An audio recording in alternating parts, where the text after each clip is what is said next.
What's up, folks? My name's Dev, and today I've got something that's a little different than the usual content that's on this channel.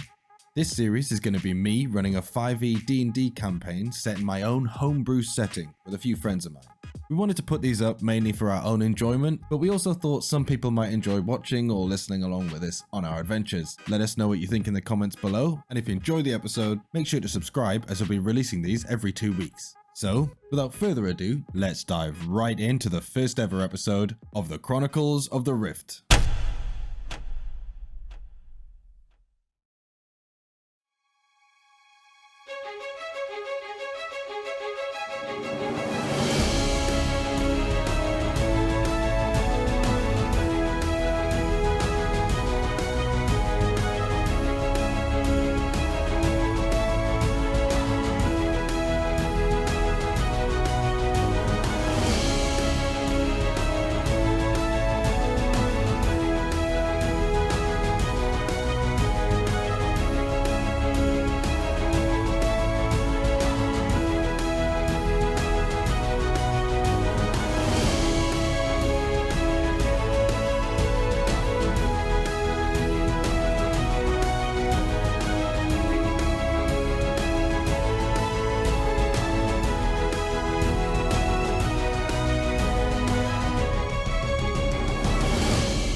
All right, cool. Well, welcome back to the Chronicles of the Rift, and to anyone listening or whatever, thanks for joining us. So what I'm going to do is, because we've had an initial session off the record, I'm going to essentially run through the introduction, but this is the last time you guys will have to hear this, so don't worry about that. However, this campaign, my custom campaign, is set in the world of KORGI, which is a dark and isolated world. Once the pinnacle of magic and technology, it's now a wasteland of sparse tribes and communities. The knowledge of the past, mostly forgotten or relegated to myth. There is a single bastion left standing in this destroyed mega city of a landscape, and that's the Draskin Empire, surrounded by large walls and mountains on all sides. Somehow it remains standing even after all this time.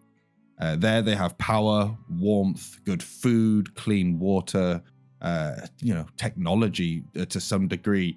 They even have a Draskin Tower, which is a great tower standing thousands of feet into the sky, and it looms over everything around it. And that is the home of Lord Drask, the ruler of the city, and the army that's at his command.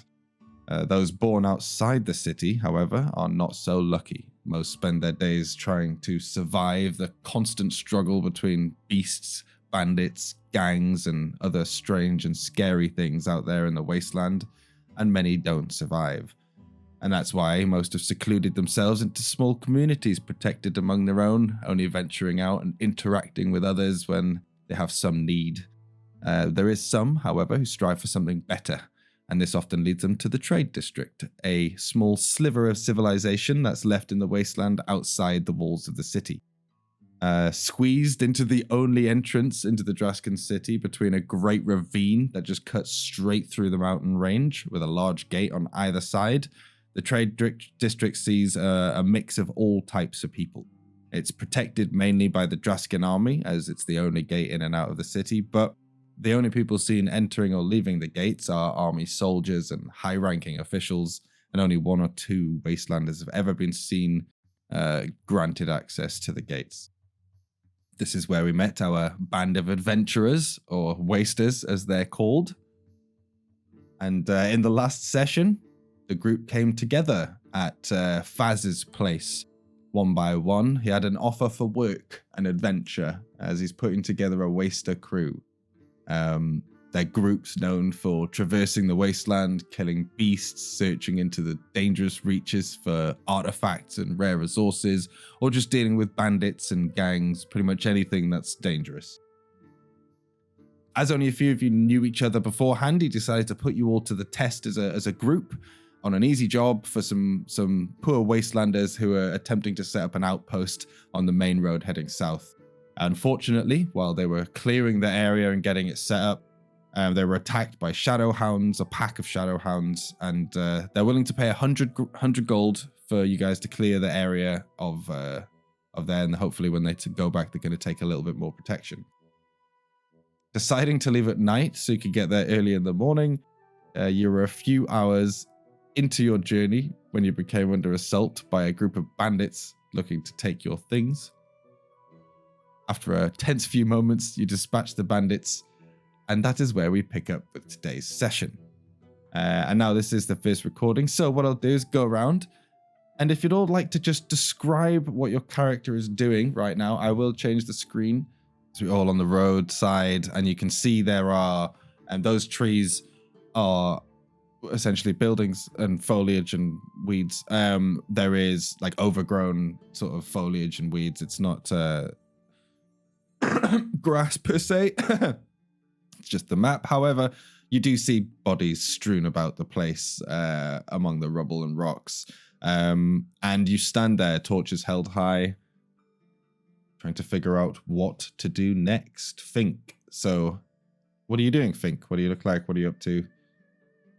All right. Real quick though, the one bandit's still alive, right? I think they're all dead, right? No, we left the bandit, the one that's right next to Rat, alive. Oh yeah, I think he died. I think he died. No, I think he wanted to keep him alive, but I think he died. Oh, but he did die. Oh, yeah, I thought he was still alive. Killed him. No, he died. So currently, Fink, who is 6'8", kind of looks like a rat. It's real hard to see his face. He's got a hood with like a hat covering it. Uses a dire rat as his companion. He's currently kind of checking through the pockets of the thug to see if there's anything valuable, while the dire rat checks the other bodies for valuables. That's what he's going to be doing. You want the dire rat to check the body for valuables? Yeah, the dire rat checks one body. Okay. And then Fink checks the other. Okay, great. So, okay, cool. So you're rummaging through. If we can get, if you can give me just an investigation check for that, and we'll come back to that in a second. All right. Let me see. You said investigation. Yeah. As you start to pick through this thug's pockets. Okay, a 9. Okay. Brilliant. So, Zen, what are you doing off to the back with your light? So Zen's looking around to see if anybody noticed like what all transpired while he was playing this banjo, because he's kind of at awe, not really understanding what the hell just happened with it either. Like, okay, shot out a ball of flame. Yeah, so just to realize the rest of the group, as Zen was playing tunes yesterday to essentially be the battle bard, licks of fire, like he was playing the banjo so like heavily that it was sparking, licked out and set one of the dudes on fire for a little bit. So you may, what you want to take of that is up to you as players, but you would have probably seen that. So yeah, I'm looking at it kind of in awe, like kind of strumming the like just kind of trying to figure the thing out and looking to see if anybody else had seen what transpired while I was playing. Okay. And what do you look like? Oh, Zen, he's I think he's like 5 foot. He's not that big. He's a standard tiefling, long black hair, red mask covering his face, and a hat. His horns are broken off, and he wears like a leather trench coat. With a golden banjo. Yeah, with a golden banjo. Bro. Okay, cool. So you're trying to see what everyone's doing. You see Fink is just busy, clearly doesn't care, is rummaging around in the thug's pockets. But DUSAN, I call everything that drops is mine. DUSAN, if you'd like to describe your character and let us know what he's doing. DUSAN is an average height variant human. Wears like a monk's habit, at least like the hood upper portion of it, and keeps the lower bit of his face covered, and he wears an all black and yellow leather sneaky guy outfit. after the conflict, he's just chilling. He's just kind of standing away from the stuff, just kind of just real quiet, just standing, leering. Okay, cool. It's leering over the bodies. You can see the scout in the corner of your eye, just off to the corner, just laying there bleeding. All right, Maeve, hiding off after you've just executed the scout, which was sniping away. He's dabbing on a body. So Maeve's also wearing sneaky guy clothing, but it's a little more of a mishmash of different materials. You can tell it's not like a cohesive thing. It's like, well, I found this here, and I found this dead guy. He had a cool hood on, so I took that from there. But it's kind of it's all dark-ish in color, and she's got a hood covering her hair. But I murdered a guy, and I think KORGI's last little bit, he gave me like a nod of like approval. So I'm like, my head is massive right now. I'm all but Fortnite dancing on the scout that I'm standing next to. But I also I'm gonna not as excessively as Fink is of searching all the bodies, but I'm gonna look at the guy that I murdered and see if there's anything shiny or anything worth taking off the body. Cool. Give me an investigation check. Sure. Oh dear. So, okay, great. I'll keep that in mind in a second. So, and then KORGI is currently brushing himself down. He took a little bit of a beating in that fight, but yeah, he looks a little bit beaten up. Not, he's not dying or anything, but he looks a little bit beaten up and probably could do with the rest. And he's like, oh, that was a good fight. It is not showing the fact that he's beaten up at all. KORGI. Well, I thought KORGI was here for This is pretty good. However, so it's dark. It is late at night, by the way. You guys have been traveling for about 2 hours at this point. You're about halfway to where you've been told to turn off the main road. It's about 11 sort of in the night, roughly. You don't have an actual timepiece or anything to keep track of it, but that would be the rough estimations.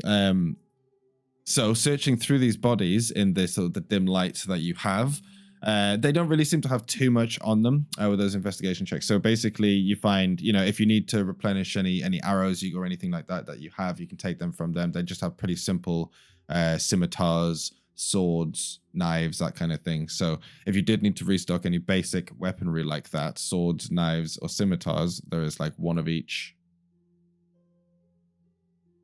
Otherwise, you don't see much. There is some money in their pockets. You find 7 gold on all of them. Just putting that to make that easier. So, and if whoever wants to mark that, you can put it on your character sheet as 7 gold found. But otherwise, it's basically just basic weaponry and tools that they have. I'm sorry, could you say that back? Is that 7 gold split evenly? Or so 7 gold across the 4. So yeah, it's whoever's searching. So I mean, between I would say Maeve and Fink can both split it, I guess. I didn't find anything. I don't know what you're talking about. Yeah, I just want to make sure I was paying attention that because I was like, how does my character get the money? I'm sorry. I'm still, go ahead. He ran over to that scout. Yeah. So I mean, it's between the group. I just simplified it. Between the group of bandits, you found 7 gold. So if you wanted to split that between the group, that's up to you. Otherwise, I mean, Maeve. No, Fink's is just gonna slide a hand it into his pocket and not say anything. Okay. And then try to go check the scout. But I'm assuming that's with the scout already checked. Yeah, that's for the group check is what you got basically between that. Yeah. Yeah, no, I didn't find anything. Can I go check Fink's pockets? I mean, you can try. Just give me a deception check, Fink. Okay, so What's your? Oh, well, give me an insight check. You might as well just straight insight, Maeve. Yeah. So he's. I mean, he's like lying. There's no What way. are you doing? Like I saw you and your big chicken, or rat, looking around. You gotta share some of this with the rest of us. I murdered a guy, so I get some of this clearly. What'd you find in the scout? Just had some arrows. What did you find, Maeve? I might have found 1 gold, but you gotta pay the big guy and the other guy 15%. 15% for each of them. Yeah, 15%. We all get 15. Then you gotta split it up. Oh, I just found some like beef jerky. You want some beef jerky? No, I'm good. I got the jerky sandwiches from Zen's mom. Yeah, that's all I found. More beef jerky from Zen's mom. Fink's trying to get away. He's like squirming his way away. Okay, what are you doing at this point, Zen? You can see them fighting over some gold. Yeah, basically. yeah. I'm watching this all go. I'm just watching this all go down. And did I overhear the conversation? Oh yeah. I was shouting. Literally, yeah, they're he's like, loud. They're 10 feet from you. Yeah, you just. Yeah, then I'm just taking note of like, what Maeve said to try to get us gold, and Fink's keeping the gold. I'm just taking note of that. And none of them seem to have noticed, or at least they don't put any weight to the fact that you set fire to that guy. It's good. So DUSAN, you're standing, you're watching over this as well. Are you participating in this little? Oh, Demon, hey, welcome, welcome, Korgi. DUSAN does not interfere. He's not going to pay attention to it. Really, it's not his thing. He's just gonna kind of stand and observe. Give me a perception check.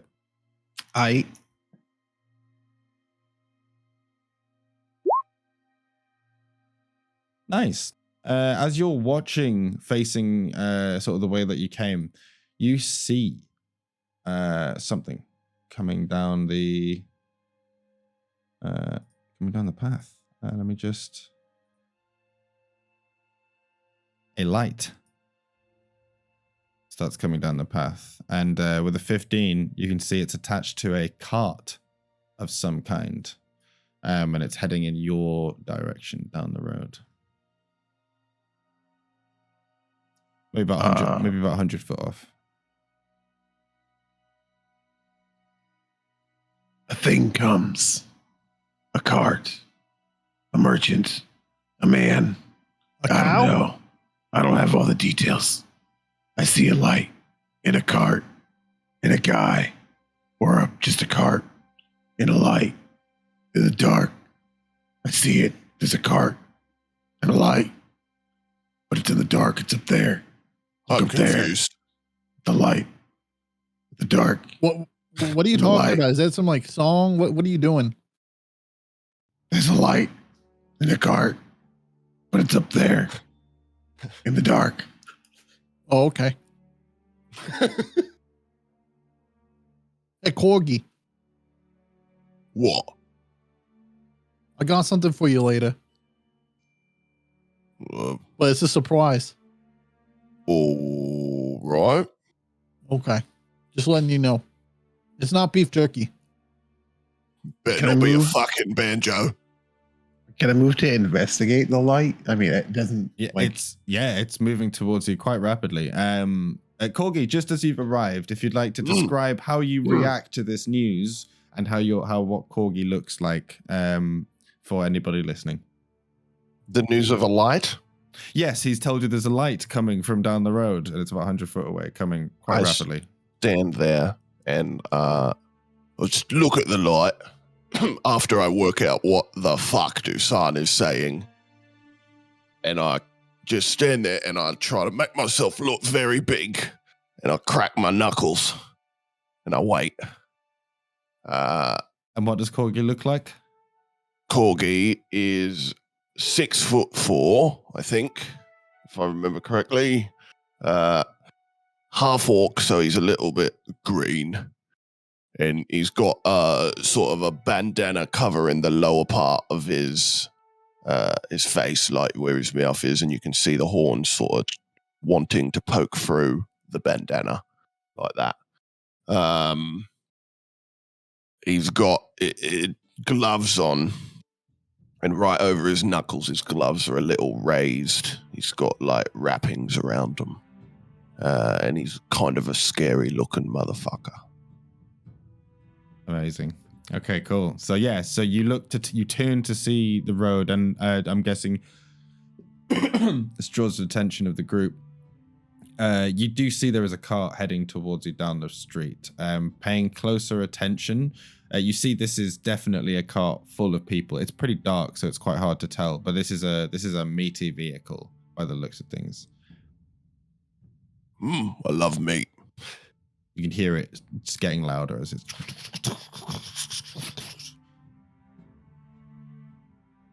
I think as Maeve kind of hears it getting louder and heard what DUSAN was saying and noticed what KORGI was doing, she's going to go hide behind the rock. Okay. Fucking Maeve, are you serious? We've just gone through this. That's fine. So what are you guys doing? Are you moving? Are you gonna be? Yeah, I'm gonna make a similar strategy and reposition myself adjacent the rock, not to hide, but to be near it, like over here. But like, my cape is still flowing, right? Okay. Isn't it always? I feel like sometimes I need to remind. I forgot to mention that my cape always flows gently in the wind, no matter how heavy or how still it is. Hey, Zen. What's up? KORGI, yeah. How can I help you? Is this our fucking party? Why are they always running? I They're don't fucking know. massive. She's your mate. Hey, listen, I don't know about the other guys. They're your friends. Maeve, get your ass out here. Maeve. Why are you hiding, Maeve? Are you just gonna Can I stay move by the road? Oh yeah, you can move. Yeah. I'm gonna move over here to like call Maeve out, and then this torch is movable, right? Yeah. Hang on. Go back. Can you move your guy back? I've messed up. I thought that was. I managed to group them. I thought. Oh, I have managed to group them. Yeah. Okay. Okay, so move me over like in between KORGI and Maeve, and then I can move that torch, right? That torch can. Why is it not moving to get? Oh my god, that's so annoying. Well, I want to put that fucking torch over Maeve to like stop hiding. Light her up. Yeah, I'm lighting her up behind While the this rock. is going on, can Fink be like slowly cutting off parts of the thug's like hand and putting it in like a pouch for like food? You can. It would take like you're gonna start cutting off what you're using. He should have a knife. You Thought I had a knife with him. Yeah. If you want to use a knife, yeah, go ahead. So it's gonna start. You start chopping through the arm, and sawing through it. Oh, no, it's like fingers. He's taking like fingers. Oh, you're taking fingers. Oh, okay. Yeah, Well, you start popping them off. Okay. Yeah, no problem. So you're busy creepy. distracted. What? The rat's nibbling them off of the other bandit. And I'm just looking over at Maeve with this thing like, did you just like, hey, Maeve, did you see what you just did? Wait, what did I do? And I like start to walk out from the rock, but I see Fink hacking at a body with a knife, and I just throw up. What? It's your first time seeing someone, make their own rations before? What's going on? Continues to just hack off the body even more obvious this time.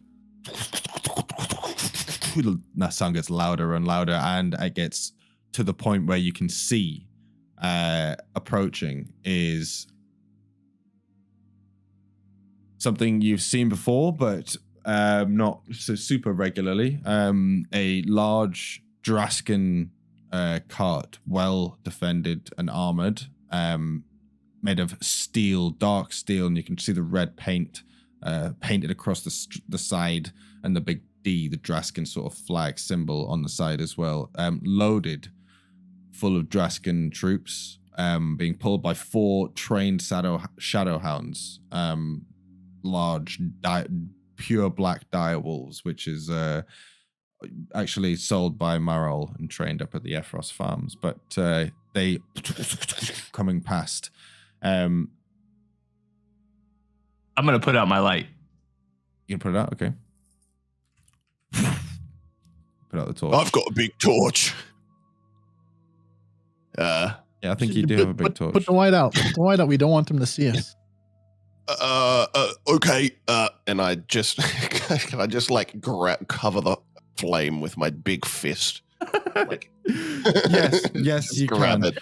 it. Give me a Constitution saving throw. Yeah, that's fair.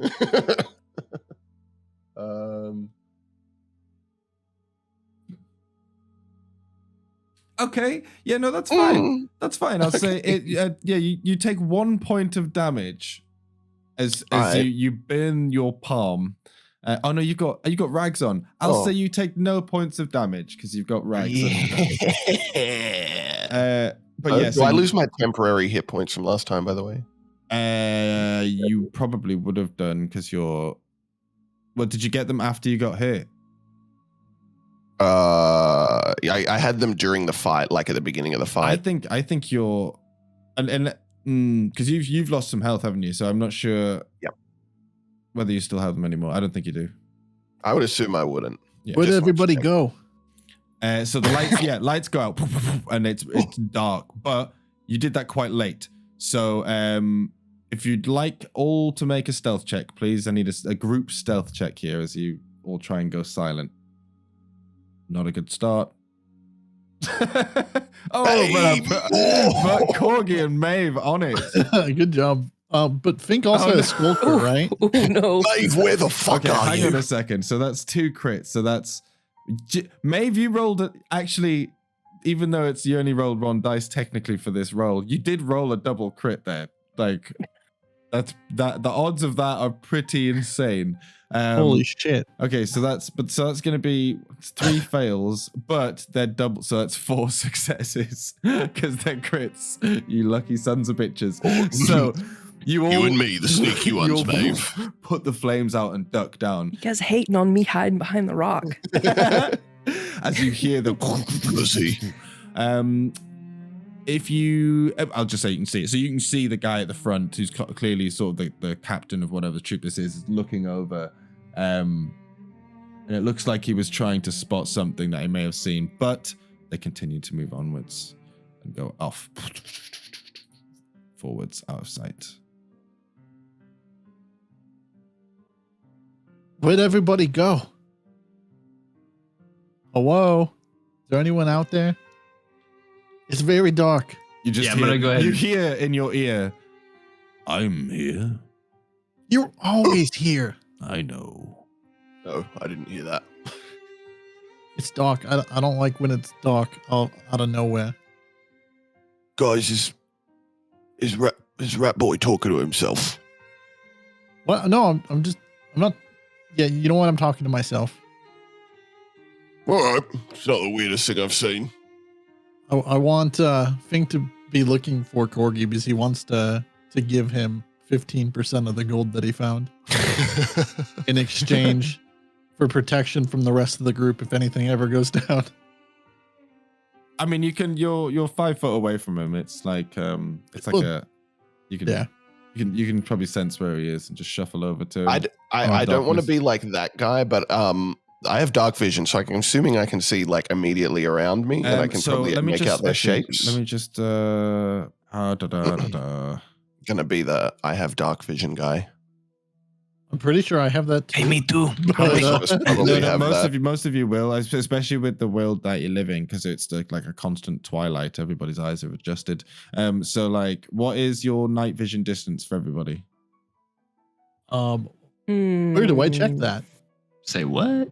Your dark vision distance. It'll say like it's probably 30 foot. 60 foot. I don't have 60 for you. Yeah. Okay. I have sculpture. Yeah, 60 feet for me. Okay, cool.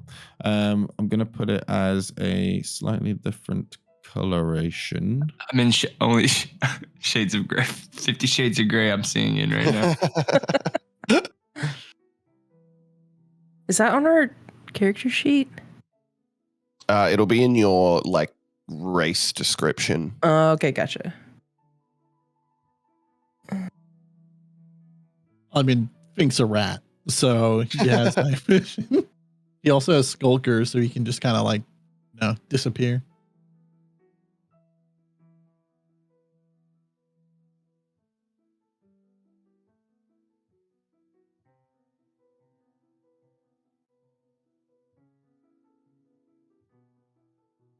Hey, Korgi. What? Fink's whispering right now. What? Yeah, I got some gold for you. I got 15% of everything I find for the rest of the journey as long as you protect me no matter what. All right. That All right. sounds good. How much gold did you just give me? How much was 15%? Well, he's not giving you actually 15%. He's just giving you 3 gold right now. Whoa, 15%. Sweet. And just don't tell anybody. But if anything ever happens, you protect me, okay? All right. Awesome. Heading onwards. What's the plan? So Fink that attempts to ride on top of Korgi's shoulders. the cart is heading the direction that we need to go. Yes, heading south. There is one direction south out of the trade district, and that is the direction you're heading, and they are also heading that way. So I can show you on the big map. Zen's gonna ask everybody how they're feeling. How's everybody feeling? You guys okay? Oh, I'm feeling fine. I killed 2 people today. I took a hit, but I think I'm okay. Fucking wonderful, baby. I love a fight. I'm a little banged up, but nothing I can't power through. Does anybody need like a short rest, like a song of rest? Mm. I mean, if you want to play us a tune, a little walking tune. A little. Can we do that? A little walk-in song of rest. I think so. Can we rest but move? Can we walk along and you're playing the song of resting? Yeah, is that cool? So I'm just gonna check the. Song of rest. You have to be. It basically enhances people's short rest, as far as I'm aware. I'll double check. Short rest is like 20 minutes, right? It's an hour. Yeah, I think so. Oh, An hour. Okay. Find a safe place in the trees, maybe. Sit down. You can play us a song on that fancy banjo or whatever the fuck. I'm coming around to it. yeah, right over here. I think behind the rock is enough room. I find a little place to sit behind the rock that looks like it's discreet, and play a low, like a super subtle. And I'll start playing the song of rest for everybody. So basically, what the song of rest does is. So we're still like pretty much in the same area we just were, right? Yeah, I think so. Okay. Good. Yeah, just in the tree line. Okay, yeah. So yeah, you can set up a little thing to sit around, and you all kind of set up around this rocky pile of dead bodies. While they're It's resting, so peaceful here. can Fink continue to cut off parts of the bandits? Like he just wants to collect parts of the bandits? Yeah, I mean, generally within an hour's short rest, you essentially could get as many fingers as you wanted. Okay. So it's just up to you how many you want to keep a hold of.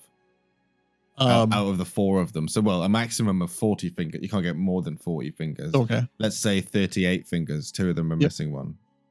Well, yeah, I did shoot one of their fingers off. So yeah, just the maximum amount of fingers, and he's just gonna kind of hide that in his pocket for later. That's right, Fink. We totally don't notice you cutting off their fingers. Hey, these fingers are gonna save our life one of these days. I promise. All right. I ain't eating any fingers. If you get hungry enough, you'll eat fingers. You say so. What you got against finger food? Literally, it's finger food. I'll leave those to you two. Maeve makes Fink a show offers. of wrapping up the sandwich she was just unwrapping to eat and just putting it back in the bag and shaking her head. Fink tries to offer Korgi and Maeve each a finger. Mm. You guys want some finger Get food? that away from me, no. Yes, please. Okay. Gives Korgi 3 fingers. Just swallows them in one go. Oh god! Oh dear. That was the Okay. sriracha flavored one. I definitely need a constitution check. Just swallowing straight up, swallowing 3 raw fingers. Oh, no! So I tap my chest 3 times and then burp. It's not the first time you've done that. No, life is hard, you know.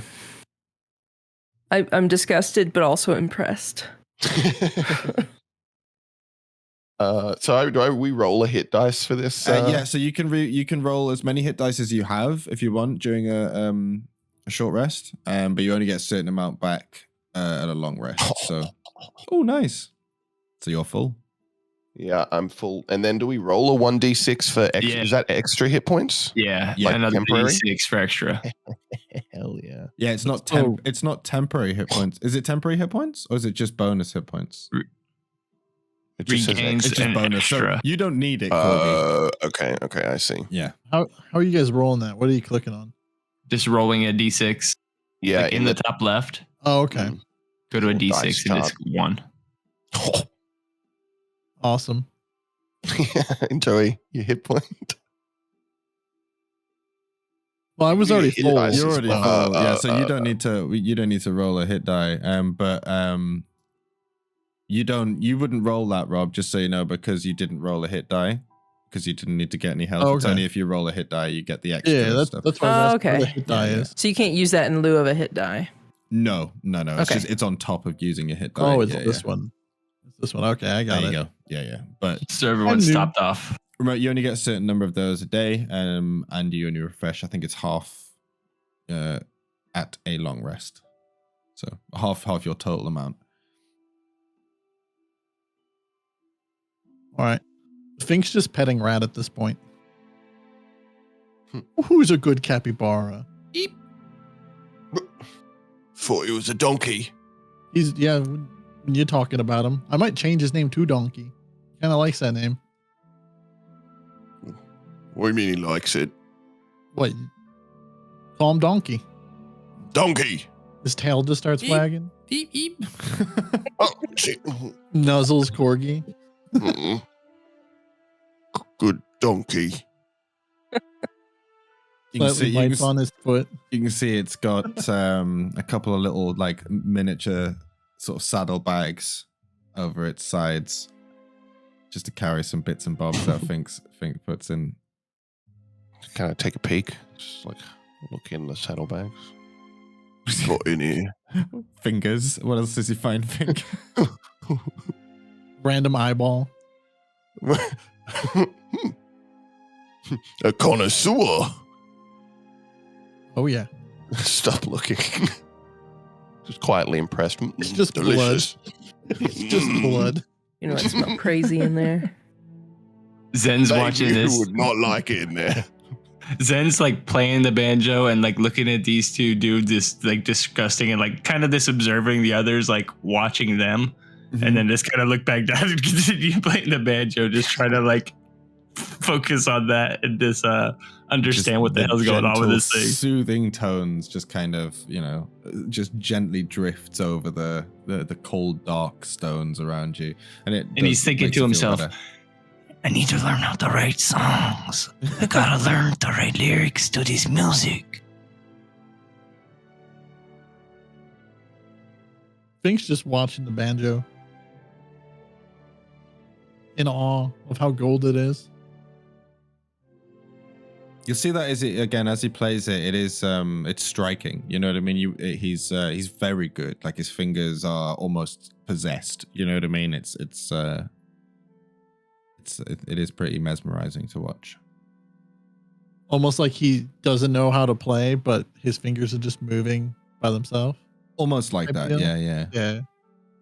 Effortless. Yeah. He's not even sleeping. thinking about it. He could be.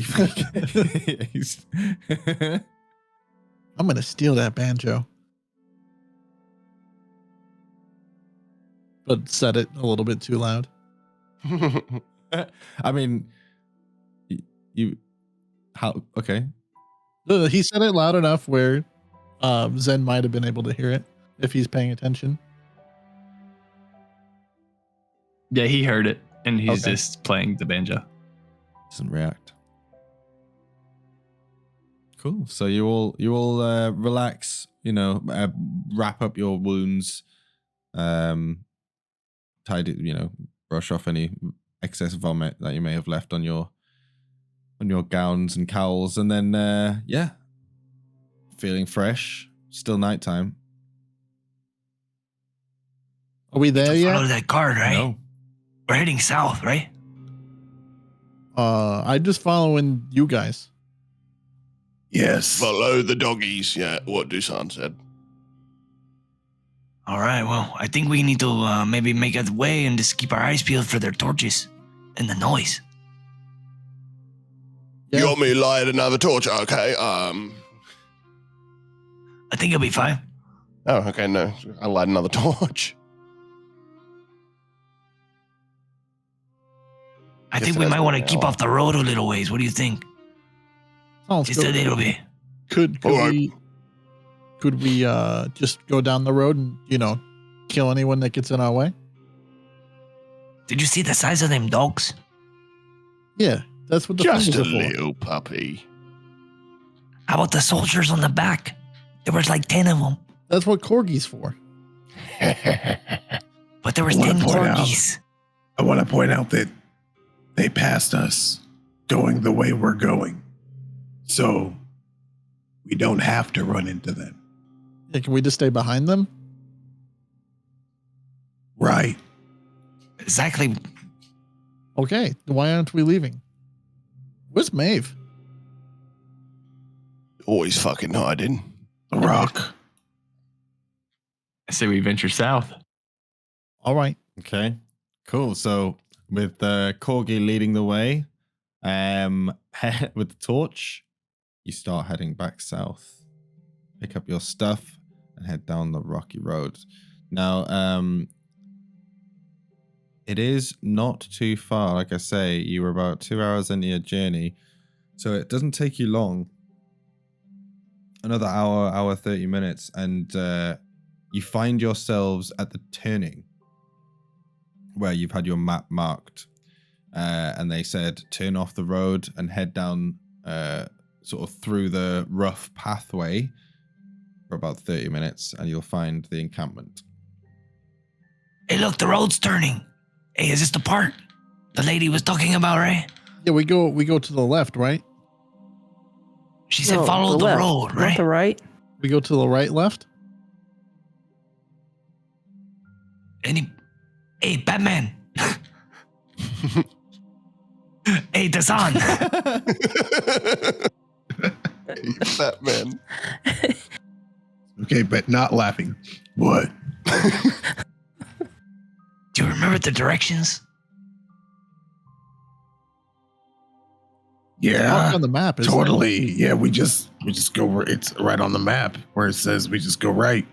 I know that. Naturally, I read it. All right, I read the map. let's go that way. Okay. Well, I guess we're going this way then. I thought it Which was way this is right? Hey, my mom told me something when I was a little kid. Hold your hands up. Okay. Hold my hands up. See your left hand and your right hand. Yeah. See, make a little L with your left hand. You know what an L is? Like this. What's- and then he no, shows what- them like an L. But these both look like L's. Yeah, see, one's backwards and one's not backwards. Which one's backwards? Your right hand is backwards, so the left one's Which your one's left. that? Oh my God, your arm's backwards. Here, give me your hands. Give me your hands. Here.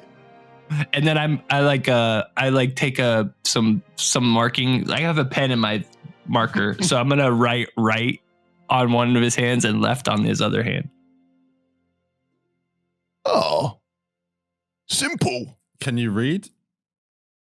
Oh, that's actually a good question. Probably not.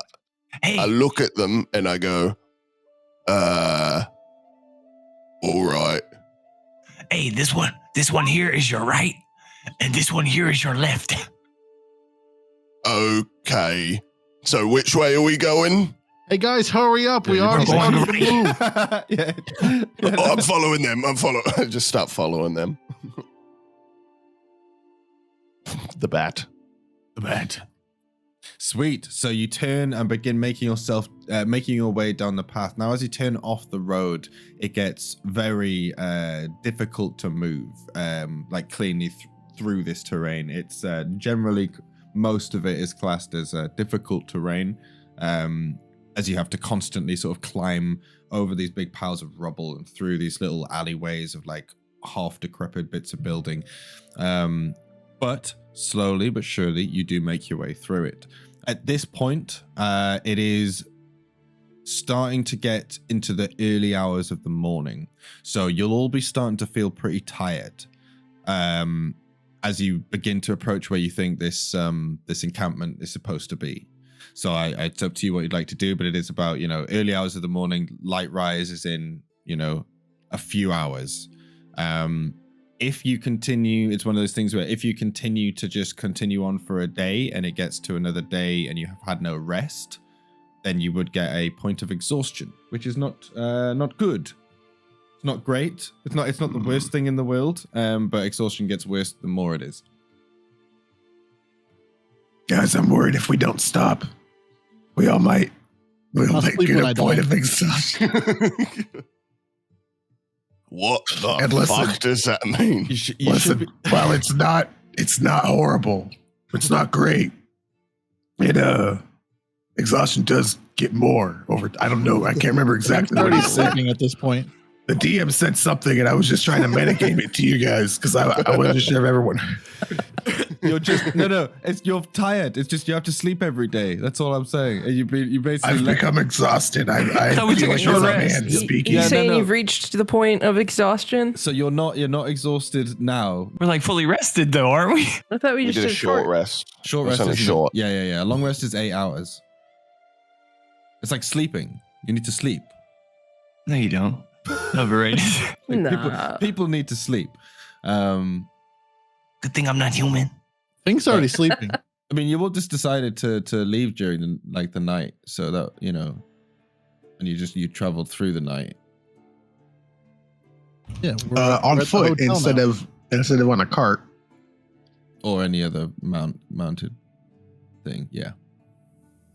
But that's fine. So We can sleep tonight once we kill the doggies, right? Yeah, you could do that. the strategic situation Mm. needs to be thought of here. Said the wrong words.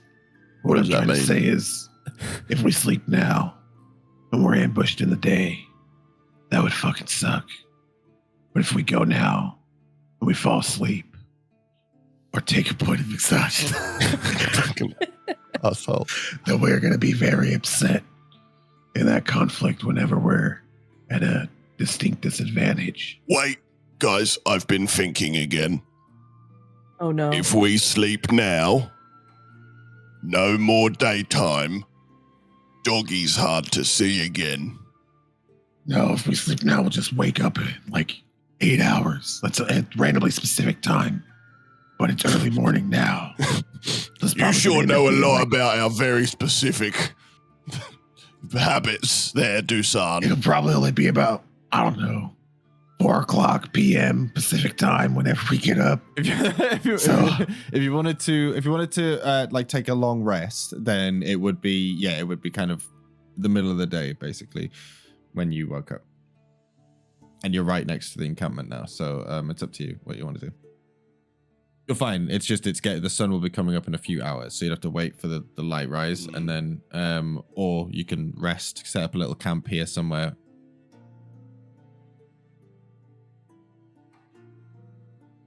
I say let's make it to the encampment. It's only a few hours away, according to this map. I agree. And if anyone gets tired, you can ride on KORGI's back. I disagree. 15%. I agree. All right, well, let's keep moving. We gotta get there. Yeah, you're having this conversation as you're kind of traversing. So I'll say that if you want to, who's leading the pack? KORGI. Not KORGI. me. Hey. Fucking tank. KORGI, give me a survival check. All right, I will. Uh-oh, I have -2 survival. Oh. Nice, because it's the good COVID. enough. It's good. Yeah, it's because the COVID. Yeah, it's the COVID. Okay, cool. So you managed to lead them along what looks to be a path. It looks like it's been traversed by a few people. So you can clearly see there is like a path where they've moved stuff out of the way, and you follow it quite succinctly for the next sort of 30 minutes, 45 minutes, until you come to what looks to be a cleared area. It's not fully cleared. It seems to be a little bit decrepit, but it looks like you can clearly see there is work being done to these surrounding buildings to make it, better than it was. However, as you approach this area coming down the road, I would like KORGI to give me a perception check as you're leading the group. Okay, cool. You see ahead of you, about 100 feet in front of you, you can see and hear the sounds of Ghoul. Like Seagull the streamer or Goblin? Like goblins. They are like goblins, yes. All right. Now, Fink does communicate with them, or can communicate with them. That's good. Okay, so KORGI Does is leading Fink the know what they're group. saying? Yeah, he speaks. Yeah. He speaks Ghoul. So down the road, you see the Ghoul. You know of these creatures. Anyone who's been outside in the wasteland, they're like little vermin. They kind of scavenge around, and you can see one of them is just ripping apart this piece of like wood and glass from this building that he seems to have ripped off the wall, and while another one is currently tucking into what looks like some sort of humanoid. You can just see him, and the other one's smashing stuff on the floor. Can Fink see them now? Or is this just KORGI? KORGI, you notice them as you're approaching. You notice specifically what they're doing. Everyone else, as you come up, you would notice there's a commotion going on, and you would see the Ghoul there. Hey, Fink. Yeah? I think he's stealing your finger food. That son of a bit. I want Fink to just run towards them. Because he can't communicate, but he wants to get far enough away from the group. Okay. He doesn't want them to know. So you can dash, which is double your movement speed. So that how much?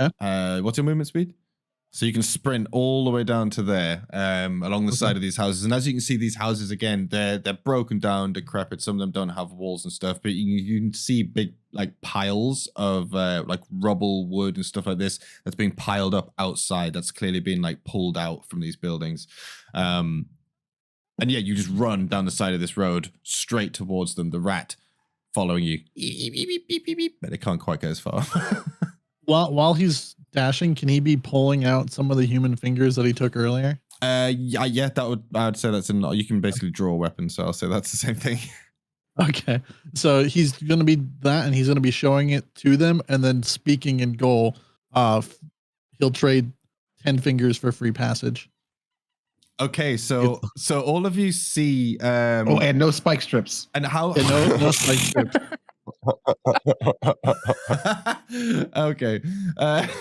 So how loud are you saying this?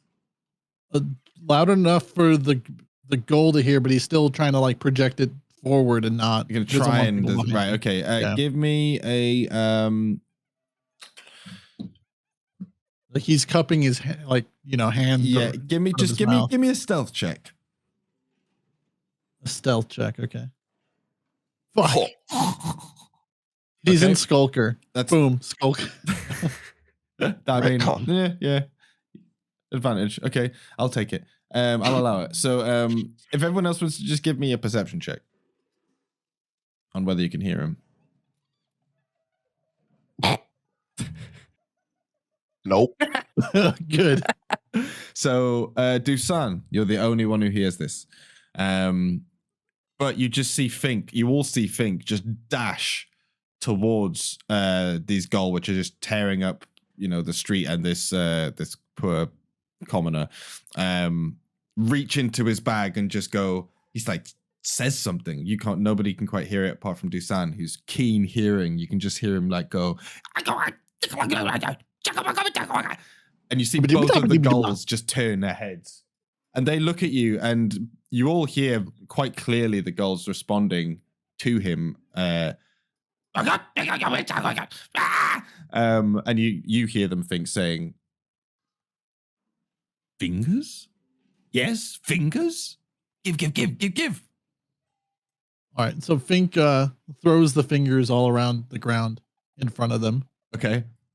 And draws his bow and has his bow ready. Okay, cool. So they, I'll say that they dive on the fingers, and they don't really notice that you draw the bow. But yeah, you draw your bow out. What's everyone else doing?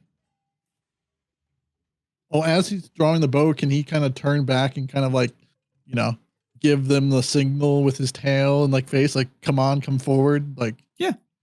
Okay. He's gesturing for you guys to move on forward. So you all see him just toss all those, like a whole bunch of those fingers that is just collected in front of these gull, and they like yap at him and then start picking at the fingers and you see him chew on them like little kebab sticks. Guess I head towards Fink. Yeah, I follow too. I'm following that way, yeah. Looking confused. DUSAN? I'm just gonna walk by it, right? I don't need to go to Fink. What? Why would I go there? We're leaving. We're walking by these guys. I'm just gonna walk by these guys. So yeah, so you see, this seems to be the area that they were talking about. This is the area that's being cleared out, and it's clear that these buildings are being worked on. So this is the area that needs to be made safe. There is apparently some shadowhounds around here somewhere. Yeah, like I said, I'm gonna fuck off this way, right? I mean, they're not. Well, I think we need to stay in this area. Well, you can we go need to right stay in here. this area. You can go. So I'm not gonna go right here. They're not right there. I'm gonna go right here. Okay, so you want to try and head past them. What's your movement speed? Okay. Well, if we have to go by my movement speed, I only got 30. So I'm at 30. Okay. So I guess I am going right here. I guess that's the final spot for everybody. Well, unless you want to run. I mean, that's what you're doing, running past them.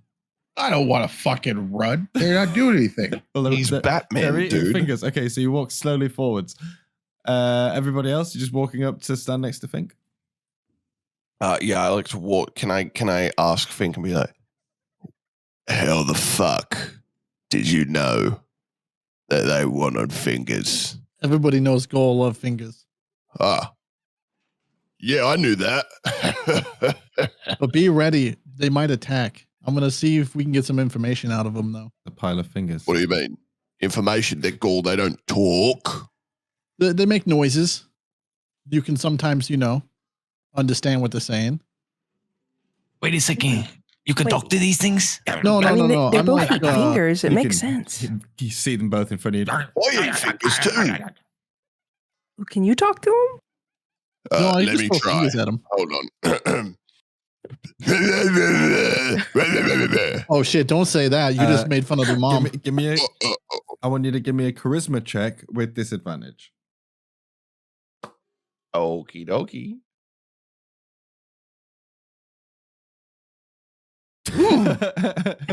The one that's closest to you, as you do this, sort of lean in and blah, blah, blah, blah, it turns and it like aggressively jumps like towards you in a very defensive manner. I do Fink not get jump scared. between them and kind of like be like, yo, no, don't do it. We come in peace. We're just here for the doggy. But blah, blah, blah, blah, blah. And you hear, What the so fuck? you hear him like yapping, and you get, and you hear the gull respond to you saying, "Fingers, more." First, tell me about the doggy, and then I'll give you each 5 more fingers. That's 15%. Fingers. Fink throws 5 more fingers at the goal. And you see the other one jumps on top of it, like, and they fight over one, and both of them start chewing down on it. Okay, so tell me about the dog. You will just hear again both of these two just yapping to each other. Oh, fuck. As, House behind me. Okay, guys, I think the dog is behind the goal in a house. And he points over this direction. So we need to make a lot of noise to get the dog out. Fink, I don't want to be that guy, but I think there's more than one doggy. Wait, there's more than one doggy. I'm pretty sure there's a bunch of doggies we got to kill in there. Or is there just one doggy? I forget. Ask the call. What do you mean, ask the dog? I don't speak Yeah. dog. I'm just making noises. Make noises at it in Make the vein noises. of how many noises and doggies. ask how many dogs, and while throwing another 5 fingers. You see as they just finish off the 5 fingers that you sent them before, and they see the 5 more and they run over, and they both run and grab the fingers, and they're chewing down on gobbling. Yes, fingers. How many more doggies? What? How many doggies? Dog. Yeah, I don't know. Doggies. I don't know. More than one. They said more than one, guys. Told you. All right, I have more fingers if you want to help us fight the dog. Do you guys want to fight the doggy? Make it safer? Fingers. Throws another 5 fingers. How I have many? 25 left. They both jump on the fingers, Or and they're 20. both very close to all of you now. Yeah, They're within 5 foot. I'm He's like still ready. holding his bow, like And with you're his holding- tail yeah, ready you're to holding your fucking bow. hit him in the And head. they're both violently like eating all of this fingers as a trail of blood as you're leaving it across the floor. Zen's gonna go ahead and cast heroism on Corgi. Okay, cool. Do it. So you just hear. "Diddle-a-ling." No, that might be too loud. We might bring out the dogs. You might not want to play the banjo. Do you wanna? Is that the one that gives me extra hit points? Yeah. Yeah. You wanna post that in the chat? Post what I just said. No, the there you go. Oh, that. Heroism. Oh, I feel good. Starts playing a song with. Are you doing any vague words about Corgi? Yeah. So I'm starting to sing. He's a macho man. He's gonna be a macho man. Macho man. That's all he's got right now. I am a macho man. Hey, get up there and get him, Corky. Fucking bounce these things. Okay. I walk up to one of the goal and I bring my fist down on top of its head. Okay. When he brings his fist down on top of him, can it spook Fink where he lets go of the string and the arrow goes straight into the one in front of him? Flies towards Yes, him? I'll allow it as this Okay. is a surprise round as they are distracted eating fingers. But we will roll initiative. So bear with me a second. And remind me where that is on this sheet. I'll Oh, do right it. here, I got it. And Zen starts trying to sing about the whole group. He's like trying to like learn how to sing words and lyrics together. So he's like, We've got our guy in the back, DUSAN. Gonna do some cool stuff, yeah. Okay, so We're before gonna do an acrobatics check and maybe stab a victim, yeah. What's an acrobatics check? Oh, acrobatics chick. They're gonna Right, never mind. check, yeah. So yeah, you guys, I'm gonna say that both Fink and Corgi, you get a surprise round, and then once you're done, it's DUSAN to act. So I would say Alright. Corgi, you're first. What would you like to do? You're just gonna smash it in the head? Smash it in the head real Smash quick. it in the head. Like, Oh, and no. then Okay. What the fuck was that, Corgi? So you swing down, and I'm gonna say that it basically just as you're coming down, it looks right up at you, and you just hear, "Ah!" and it just skips to the right, and then, "Ah!" and you see it bare its claws, and gets real aggressive in its eyes. and I'm gonna use that ability of mine that I can't remember what it is that allows me to attack again because it's like unarmed and whatever. And I'm gonna kick it. Kick it. That'll do. That'll hit. Kick it in the jaw as it swings round to the left. You just come around the side with a swinging blow. And as your foot connects with its jaw, as it like slides out the way of your fist, the momentum, you just see the light go out. And it just goes completely limp onto the ground. Easy. You hear Zen in the back. Kicking ass, taking names. This guy KORGI is totally insane. So while that was happening, Fink just accidentally, lets go of. You look it's over. actually a trigger. Yeah. So, and does that Oh shit! It just right through his head. And the other one doesn't even get to respond. It's like it doesn't even look up from the hit. It's just busy chewing down on a finger, and then just bolt goes straight through Trading its head. fingers, lost his brain. Should have kept them things. Gall's insane. Yeah. And combat's over. Why didn't we just do that at the Think just- beginning? Because they were 80 Intel. feet away, and we only have a maximum of 60 feet that we can run. I'm so sick of your very specific bullshit, DUSAN. You're pretty smart, man. DUSAN's very meta. Simple He's mathematics. the greatest detective. I mean, He's detecting the game. Oh my god. Well, that's the only explanation. Just don't ask that question. Do goal I'll pee wear it out, clothing? DUSAN. I'll pee it out. Do goal wear clothing? Little like rags, but nothing. Like they literally, it's it's not. Most of them don't. Some of them do. It's not like an actual thing that they wear clothes. All right. Hey, we can't stop here. The dog's in the house. So we should probably like take these bodies and put them in front of us somewhere and make like a barricade of dead bodies to keep. They're us. already in front of us. Yeah. Well, let's throw them up just too- by that. I mean, these are fountain like a thing. foot high. They're not big. They're like tiny. So Yeah, but they'll distract. They'll distract the dogs. no, I'm just saying how hopefully. big they are. You can do what you want with them. Yeah. Let's try to move them. Let's use them as bait and throw them at the dogs. Yeah, what if we throw them through the window of this house here, and maybe Light the 'em on dogs fire. will start eating on them, and then we can kill the dogs. I like that plan. Let's use It's a the good bodies. idea. Let's go. Can we light one on fire and throw it through the window? Yeah, you can try, of course. What are you gonna light it on All right. fire with? I'm gonna use prestidigitation, where I can like, I guess, can I instantly light? I guess it's a torch or candle. Would it be able to light his clothes or no? Hey KORGI, can I see your torch? Yeah, right. It's a harmless sensory effect, so you can't actually Okay, so make no. him Okay. set on fire. Yeah. I have a torch. Yeah, put your torch on the ghoul's clothing here. Let's see if we can light it on fire and then throw it through the window. Okay. So Light it on fire. You hold the pick it up torch by to his foot. little rag and pick it up, and then you just see as the rag kind of like sizzles and like burns down. It's like cloth. It doesn't Oh. really.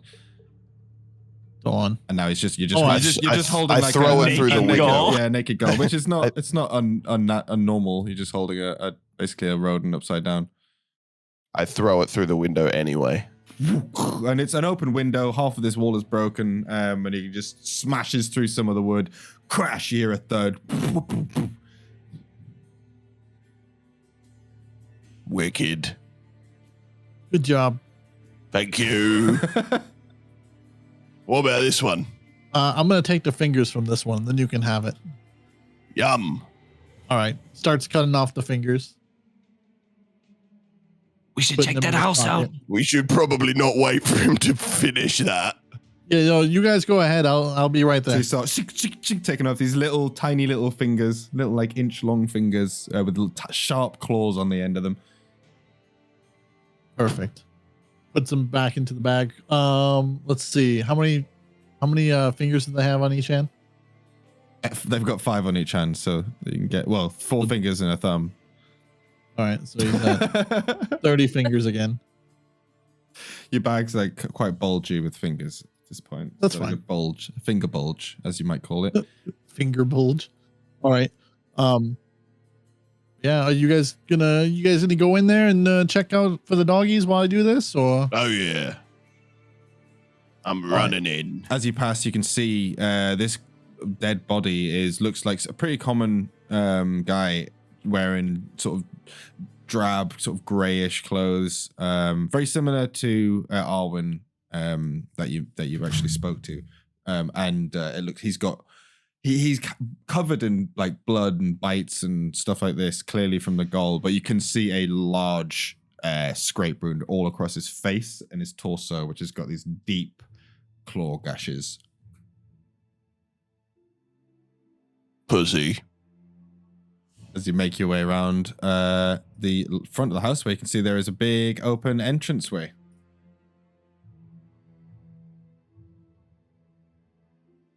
Do you guys want me just to send Donkey in there and let him scope it out real quick? Yeah, right. Yeah, If you want. sure. I'm not going in there though. Can Just send the Fink just donkey. throw the rat Nice. through the doorway? Yeah, of course. All right, Fink throws the rat through the doorway. Get in there. While the rat is in there, I would like to grab Maeve by the scruff of her shirt. Oh no. Be like, listen to me right now, Maeve. No, what are you doing? No, listen. No more fucking hiding. When you stopped hiding and you helped us fight back there, it was fucking cool, okay? So stop being such a fucking pussy. We've already got DUSAN for that, and help us fucking fight.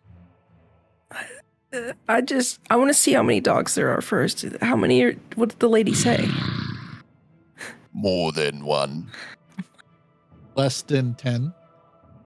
Well, there are less than 10 of us.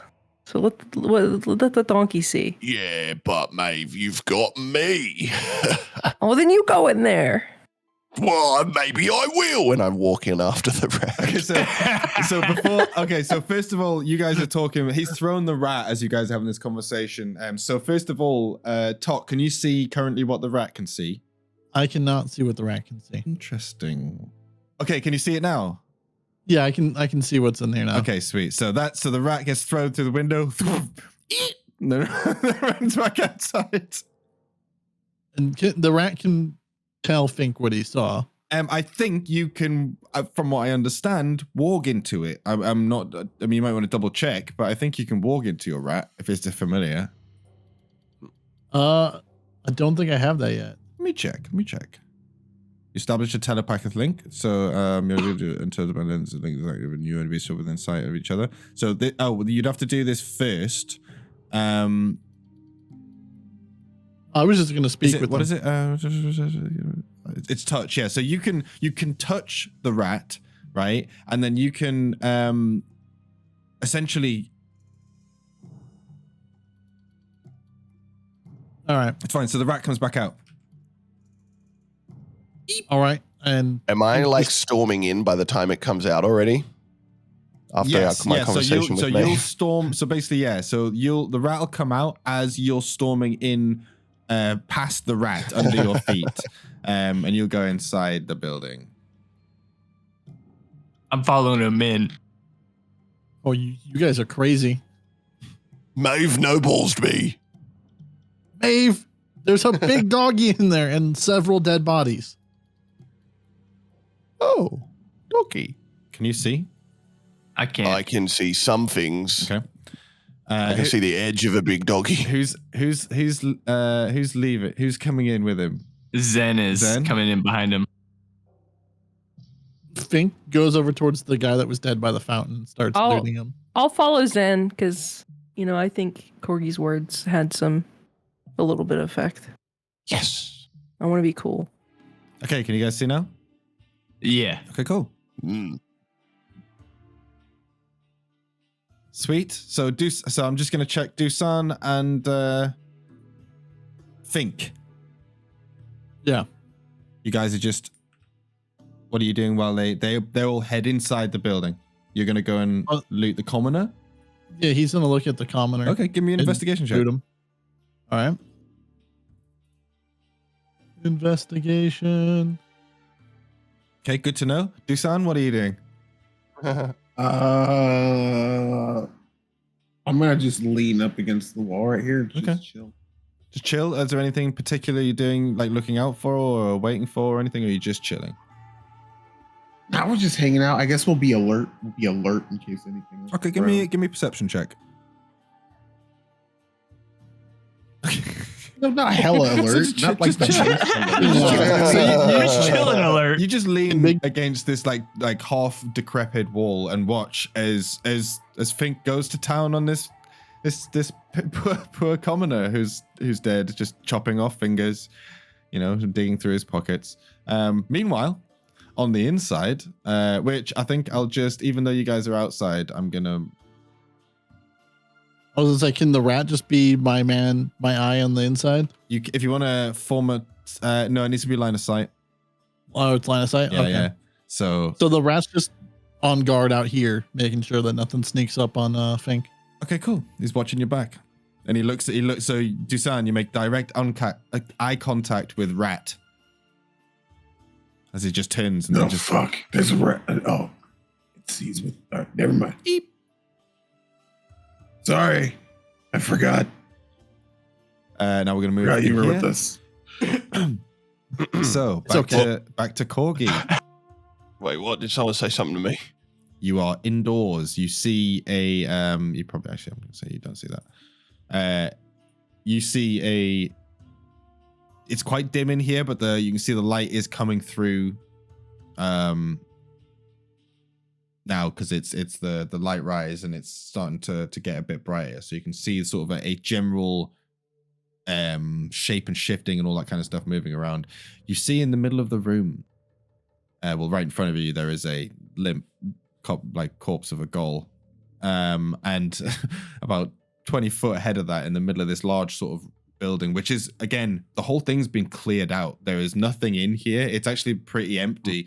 It's ready for rebuilding or whatever.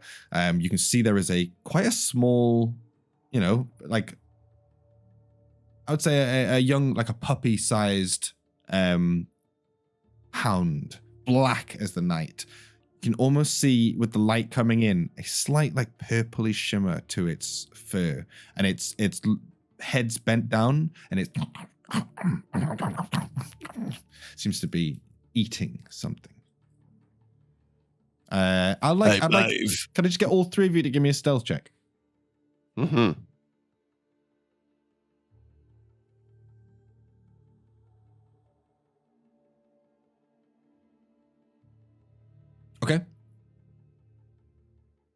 Okay, cool.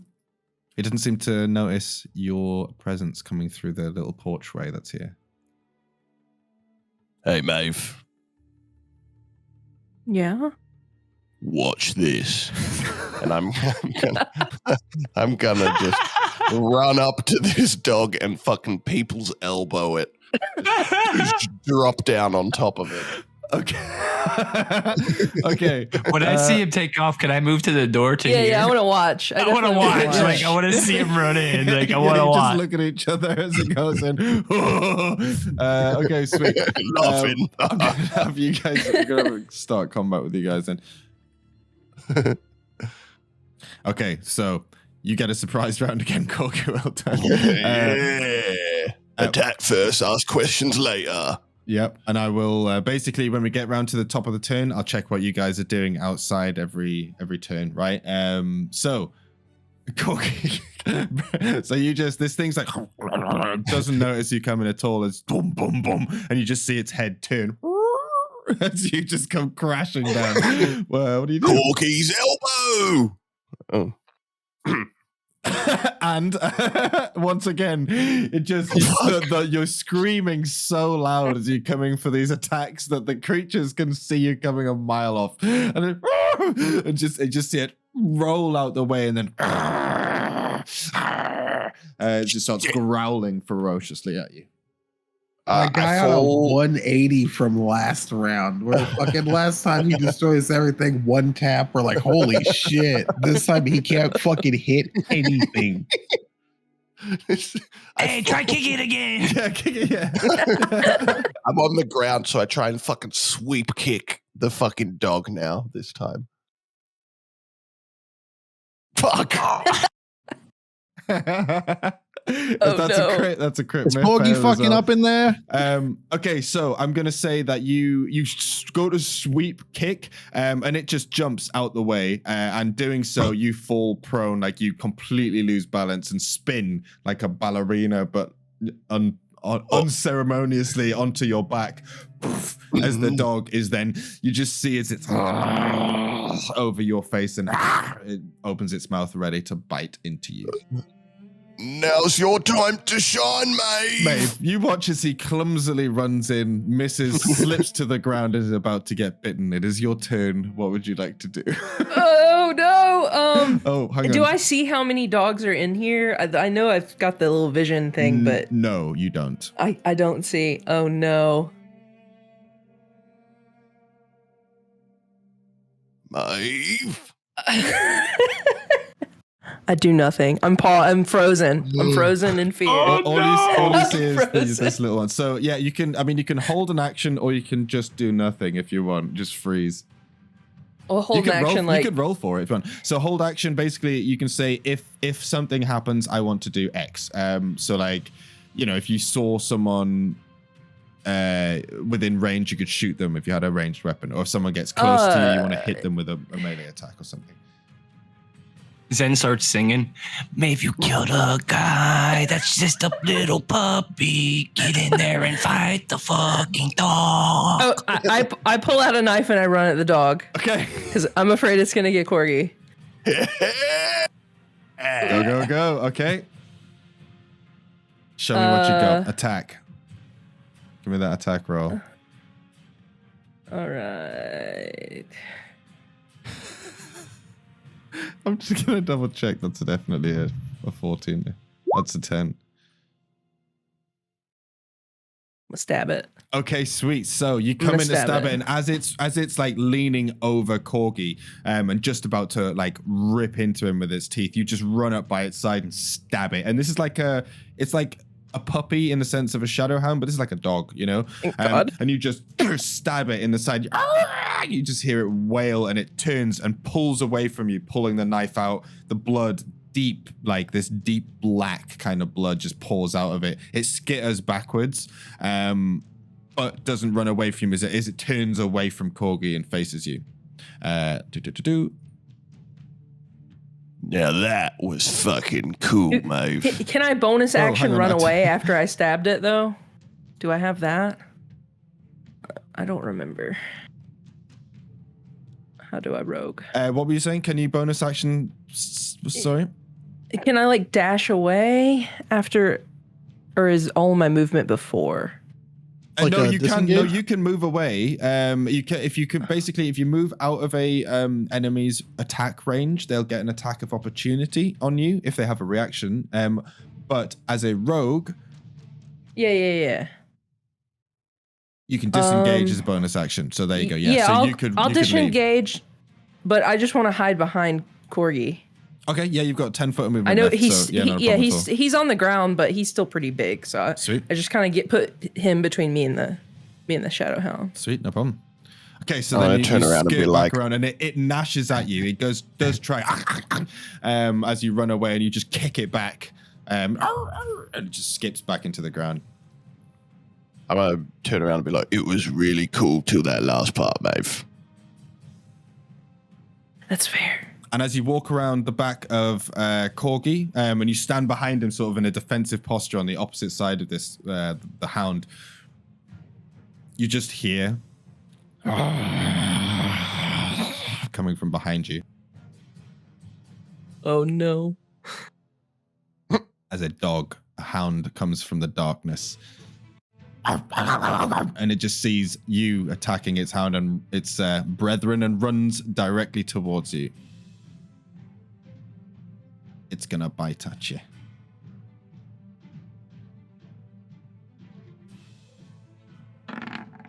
So from behind. Your AC is 15, right? Yes. Okay, so Jesus Christ. you hear it coming from behind, and but it's like yapping at you, and then you just spin and whack it across the face, give it a good old back slap, and it skips to the floor. But then both of you are now surrounded by these two hounds. Zen, it's your turn. Why is my armor class so low? I yell out to DUSAN and FINK. Perfect. Hey, you two need to get in here now. And I Looting. I'm gonna hit vicious mockery on the one that's coming towards MAEVE. Okay. You're gonna diss it. I'm gonna diss it. I'm gonna go, You stinking dog! Don't touch her! You got fleas!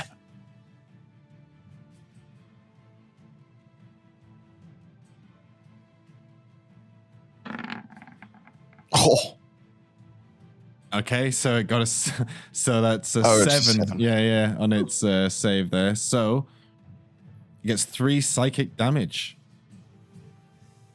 Does anything else happen with this? Does it have any other side effects?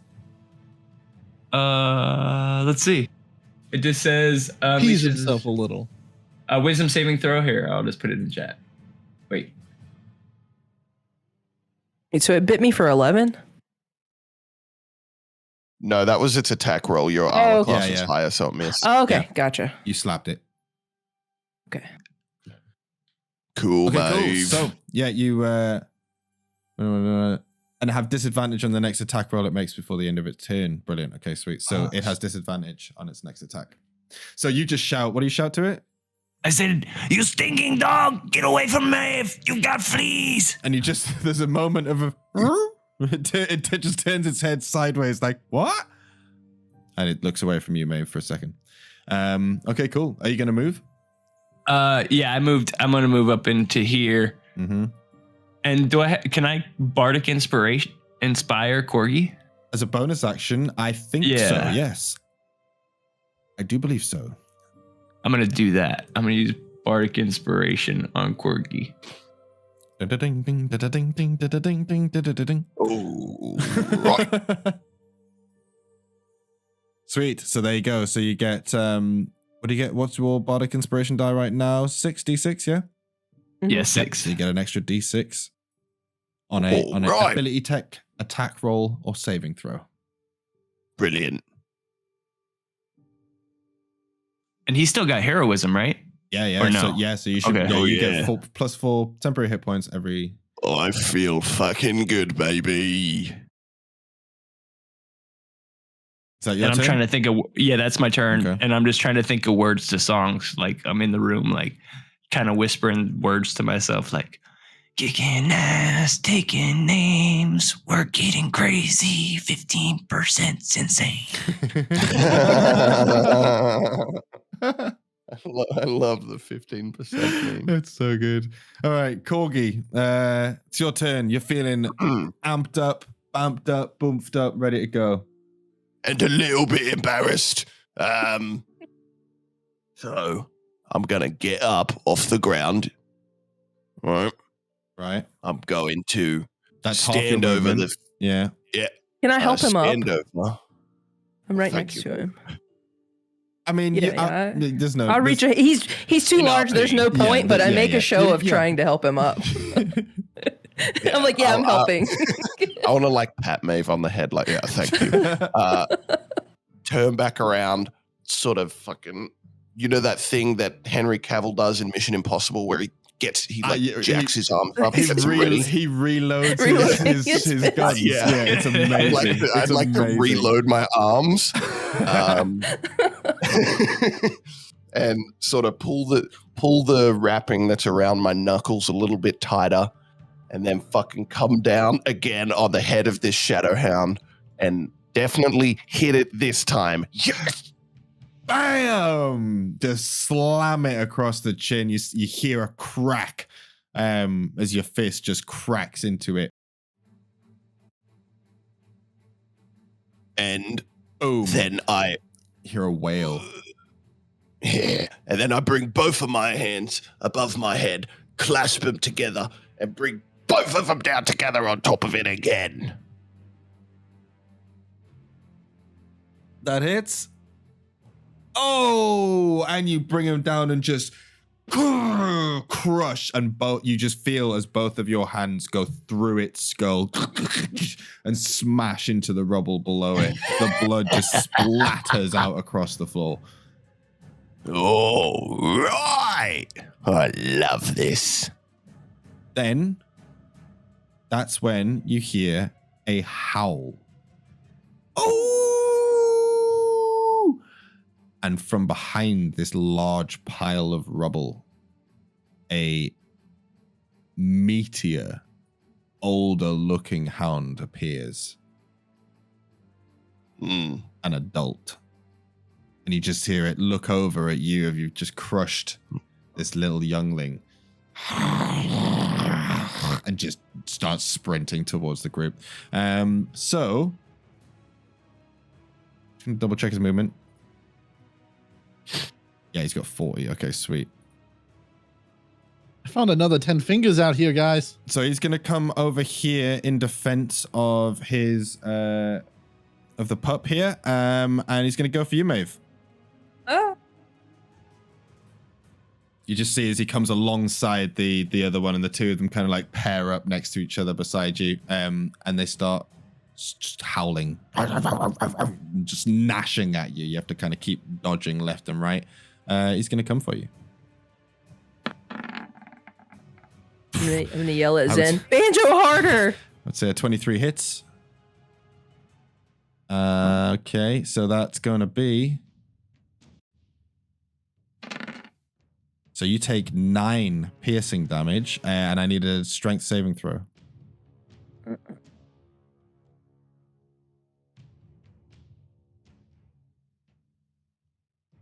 Okay, so it launches at you, right? And you just feel the weight of this thing, twice the size of the little baby ones, and it just latches its teeth into you, right onto your leg, and you feel it and scream out in pain as it just rips like a chunk right out of your leg, and you could feel it's about to knock you over, but you push it back, and it lets go of your leg, and both of them are just snarling at your feet. Ow. This one is dead. So, top of the round. Outside, DUSAN, Al Ghul, and FINK. What are you guys doing? You hear a loud scream from inside from Zen calling you to get inside. Fink would have heard the commotion after getting all 10 fingers from that guy. Yeah. And started looking through the window, or like the hole, whatever KORGI threw the null through, looking through it with his crossbow ready. Looking to see if he can shoot something from like behind in surprise. So that's basically where you're looking through the hole. Okay. Zen is in the way, so I do in my games I do allow you to like shoot through like past allies, right? But just don't get a critical miss. Ooh. Could Fink's gonna go ahead and climb through the hole to get closer and get a better angle. Okay. And while he's doing this, Rat's still outside guarding outside.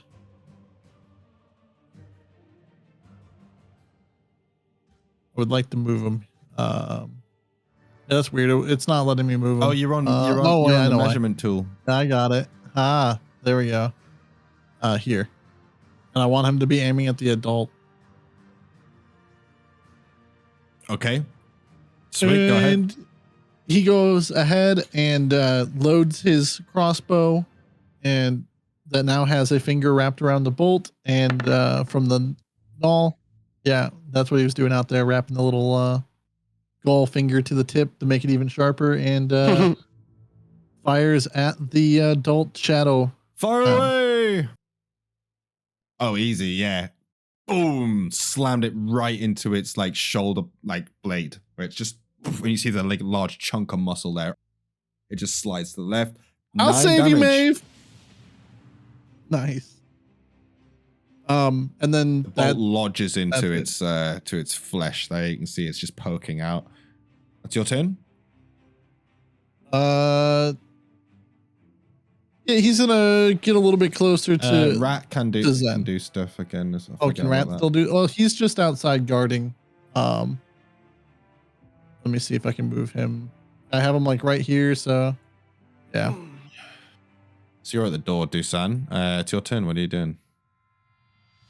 This is the door here. Yeah. Okay, well, I'm gonna go in, right? Like, yeah, let's go into like right there, overall one. Remember, you can do, if you're moving your character, you can do like a left click and then a right click. So you can like measure the beats, like 5, 10, 15, 20, 40, you know what I mean?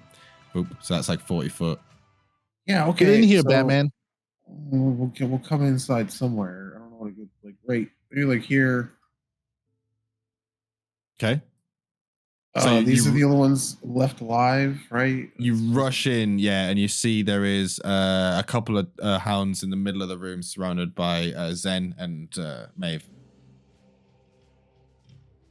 Okay. I can't use my cunning action right now because I just moved, right?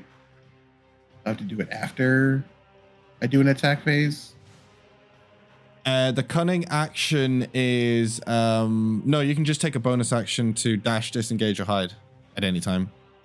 I bet. I guess I mean the right thing we would do would be to use that to move this. Yeah, we can do that. Do you not way down there to go? What the hell's going on here? You go here. Okay. Sorry, no, there.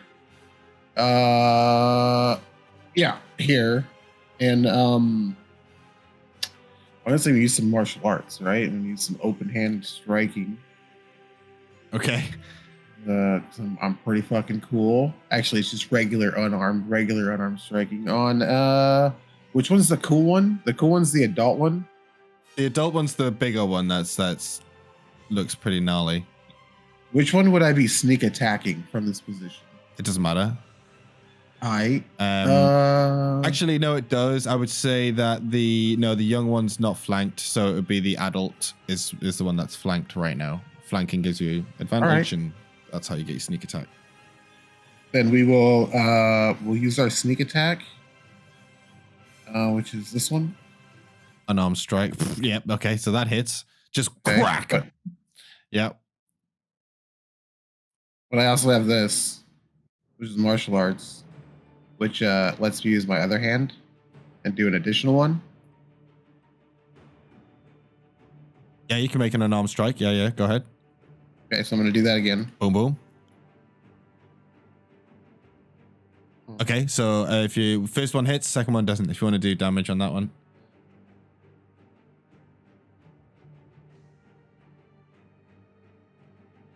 Okay, Yeah, so what is it? So it's 7 bludgeoning and 2 sneak attack. Okay, sweet. So you just go bam, bam, and one of them doesn't. You see, as the first one hits, it like slides its hip round to the side, and you go to try and punch it, and it just moves just out the way, just in time, and it spins around to face you, and you see this snarling jaw, which is about the size of your face, just with the drools dripping from it. Give it a fat lip, Batman. Punching a dog is usually more effective than this. Sorry. Maeve, it's your go. I'm like holding my leg with one arm. That hurt a lot. And I'm just gonna try to hit the dog he just hit. The big one? The bigger one. Okay, yeah, go for it. the bigger one with my knife.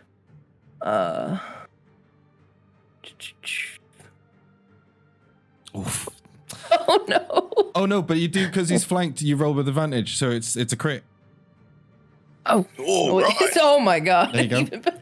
Good shit, Maeve. There you go. Sweet. So yeah, roll a crit. Sweet. Is that automatically gave you a crit? How's that? Have you rolled a crit? I guess it It did. must have done. 7 plus 6. Yeah, the so plus it was 6. the 7, but the plus 6 is the crit. Great. Okay. Yeah.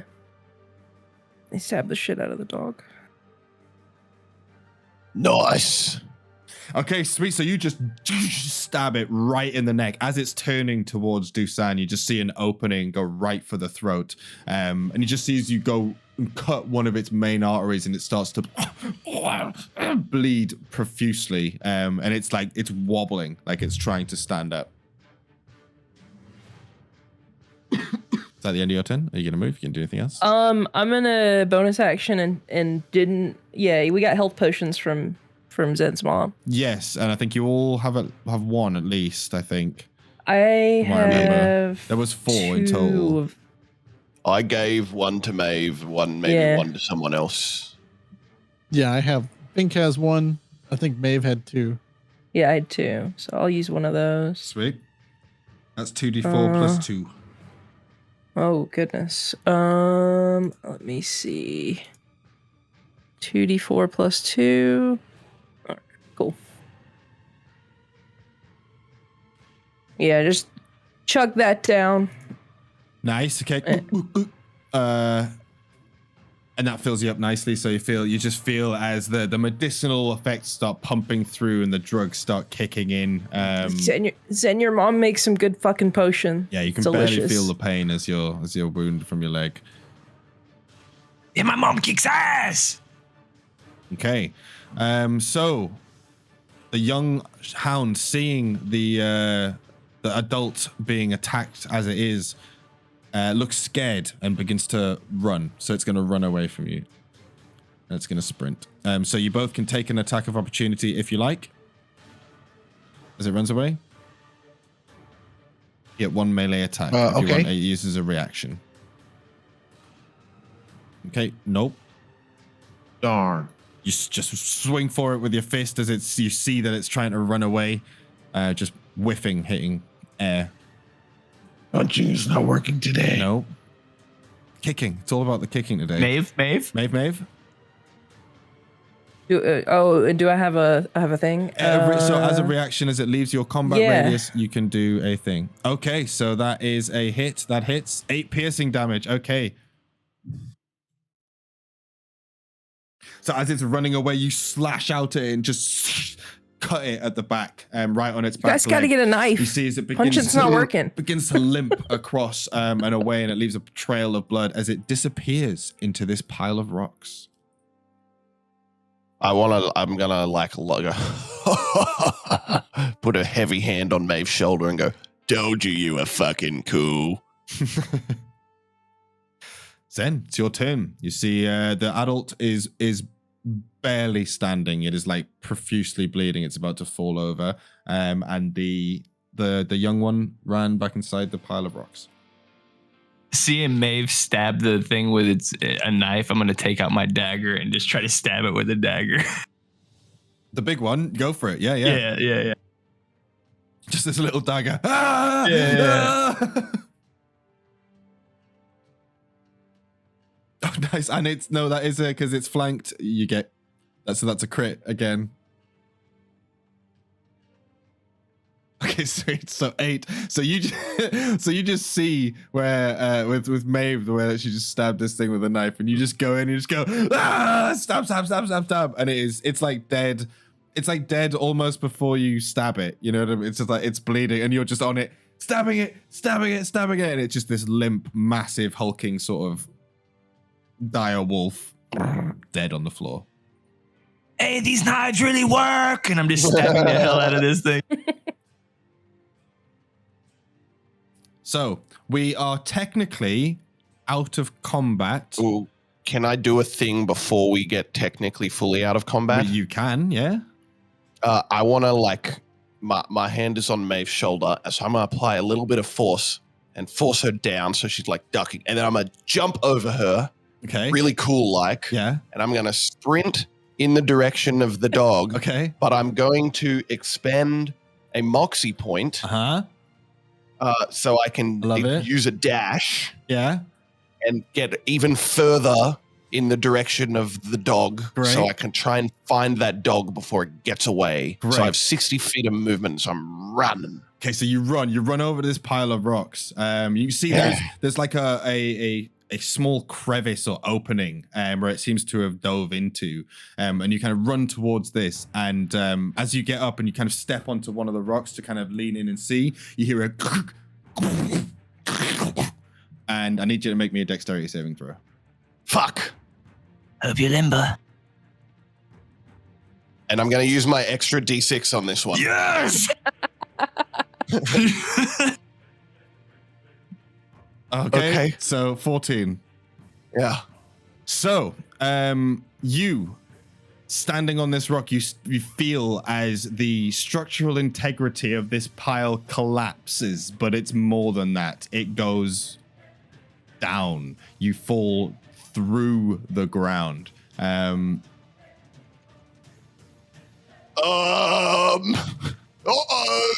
You all see as these rocks, the whole structural integrity of this floor collapses in on itself. And KORGI disappears down into a hole in the ground. Keep being cool, mate. We're gonna need another tank. I'm gonna walk up to Zen and I'm gonna like, hope you got a good song for this. On this day, KORGI died. Yes. I guess I want to investigate the space for which he fell. Oh shit! Of course, Fink that. Of also course, that wants is to really investigate. there. Yeah. Where he fell, and he wants to drop his torch down there. KORGI! You take 6 bludgeoning damage as you fall and get crumbled through all these rocks. Lucky I had those 4 temporary hit points. 4 hit points, yep. Can I do something real sneaky and DM it to you? Yeah, go ahead. All right. I'm gonna cut the tail off this adult shadowhound and strap it to my belt. Nice. Okay. Easily done. And I'm gonna look over after that and just walk over towards these guys with that dagger that I just used and put it in my pocket. Okay, so you all see down into this hole. It's dark. It's real dark down there. It's really hard to see. You can just see a whole pile of like rocks and rubble and stuff. I will scream, KORGI! Just start screaming. See if he hears us and he can respond. I don't know if he can. I look over at Fink and I try to push him and just go, yeah, hey, Fink, you first. And I try to slide him down. Oh, that's crazy. You son of a bitch, what are you doing? Fink also wraps his tail around Zen's leg. Okay, and DUSAN, you gently feel a little like nuzzling at the back of your. Oh yes. I mean, the rat works. Yeah, that works. Do the rat. I like that better. The rats. The rat is slowly nuzzling and like seems to be like pushing at the back of your heel. I'm gonna do a leer. You're gonna do the Leo maneuver. I'm gonna leer at it. What's the DC on that? It's not one.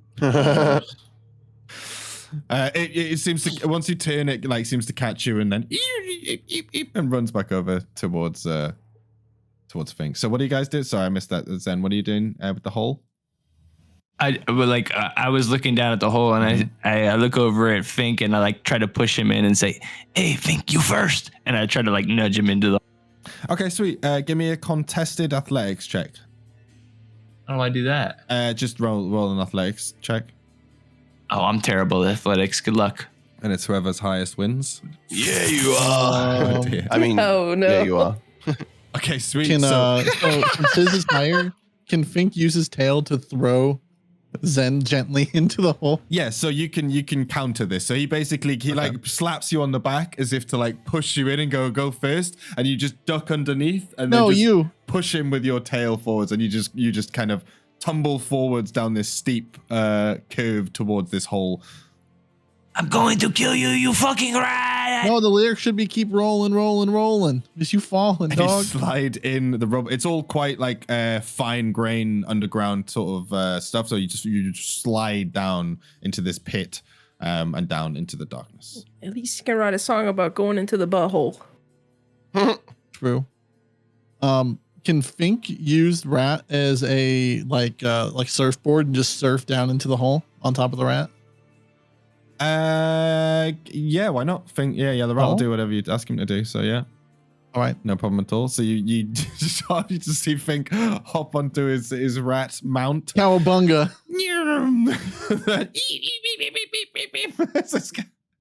They start scurrying down the soil and disappear into the darkness along with Zen. Just leaves you and Maeve and DUSAN left at the top of the hole. I mumble something about, Zen's mom would kill me if I let him get lost in the giant butthole, and I go down into the giant butthole.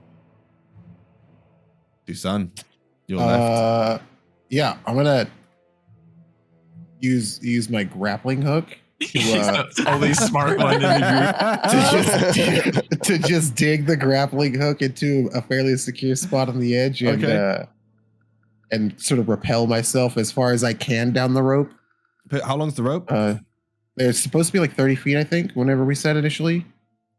Oh yeah, so basically, yeah. So you jam in this grappling hook into the rock and start backing down slowly into this hole and carefully, all very meticulous. And you get to the edge and you can see down into the hole now with the light and obviously a little bit of movement with everybody down there. The rocks that were piled up have made a little bit of a mound underground, and it seems to go into some sort of cave. So everybody is currently climbing down these rocks and into what looks like a cave underground. Okay, and then we've got you, and then we've got you, and we've got you. Okay. And then KORGI, you've already taken the health off, right? Sure have, yeah. Okay, sweet. So you're there, currently prone, trapped under a large piece of rock. Ouch. Wait, are the other fuckers just falling down after They're climbing, they're kind of sliding down, and then once they get to basically where DUSAN is, it's like a couple of feet from the gap above. Great. But this whole area is like really dark. Apart from, as you all climb down here and you get the shift into the darkness, you do notice there is a gentle, slowly kind of pulsing light. Like a glow. Creepy. Coming from around one of the corners of this cave. And you seem to be in an underground cave below this house. Some sort of, formation, a very old cave. I do love the visual of these three like sliding down rubble and rocks, and DUSAN like rappelling past them and getting there first. They're using gravity way more efficiently than he is, but he gets there before them. That's a great Teen Titans moment. So you all, I'll allow it. So you all come down and slowly climb down the rock, and you hear KORGI just grumbling underneath the thing. And as you all reach and kind of dust yourself off, you look up, and DUSAN is standing in front of you. You're pretty agile. I don't know how you did that. Where'd you get that grappling hook? I have things in my belt. I'm gonna steal that belt. Can you not stop chit-chatting and help me out? I have things in my belt. man. that are- Hey, let's get these rocks off of this guy right here. Let's come on. Get these I lied rocks. it. Maybe help DUSAN me. wanted to monologue about his Hold on, belt I'm for a doing second. Hold on. I'm doing a bit. He's doing a bit. Hey, I have things in my belt that are good for utilities. Nice. Would you call it a utility belt? No, I can't hear you. You're beyond like 30 feet or whatever it is my hearing range is. Wait, am I? So you can, I thought I was right next to you. No, I'm just Pretty sure I'm right next to you, asshole. Look at me. it's just fake. Go. Sorry, go. I get Help a me out from lantern under out. this rock. No. Who's lifting off rocks?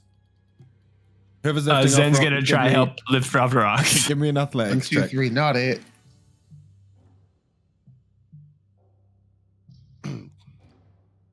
Oh, good luck. Okay, I'm not the one to be doing this. so you reach down and just start. And Zen, you can't move any of the rocks whatsoever. However, Hey, someone help me out. 15% now help. however, Fink, You're already paying this guy. you actually figure out how to lift the rock up. You just kind of like move it off. It's like a leverage type situation, and you just and move it out the way. And KORGI, you feel yourself freed from trapping. There you go, KORGI. I got your back. Thank fucking Christ. Right, where the fuck are we? Maeve has a lantern that she gets out and lights. I would also. Thank Cool. God. I would say that KORGI, you do notice as you're standing up, you put your hand like down to push yourself up from the rubble, and you just feel like a squelch.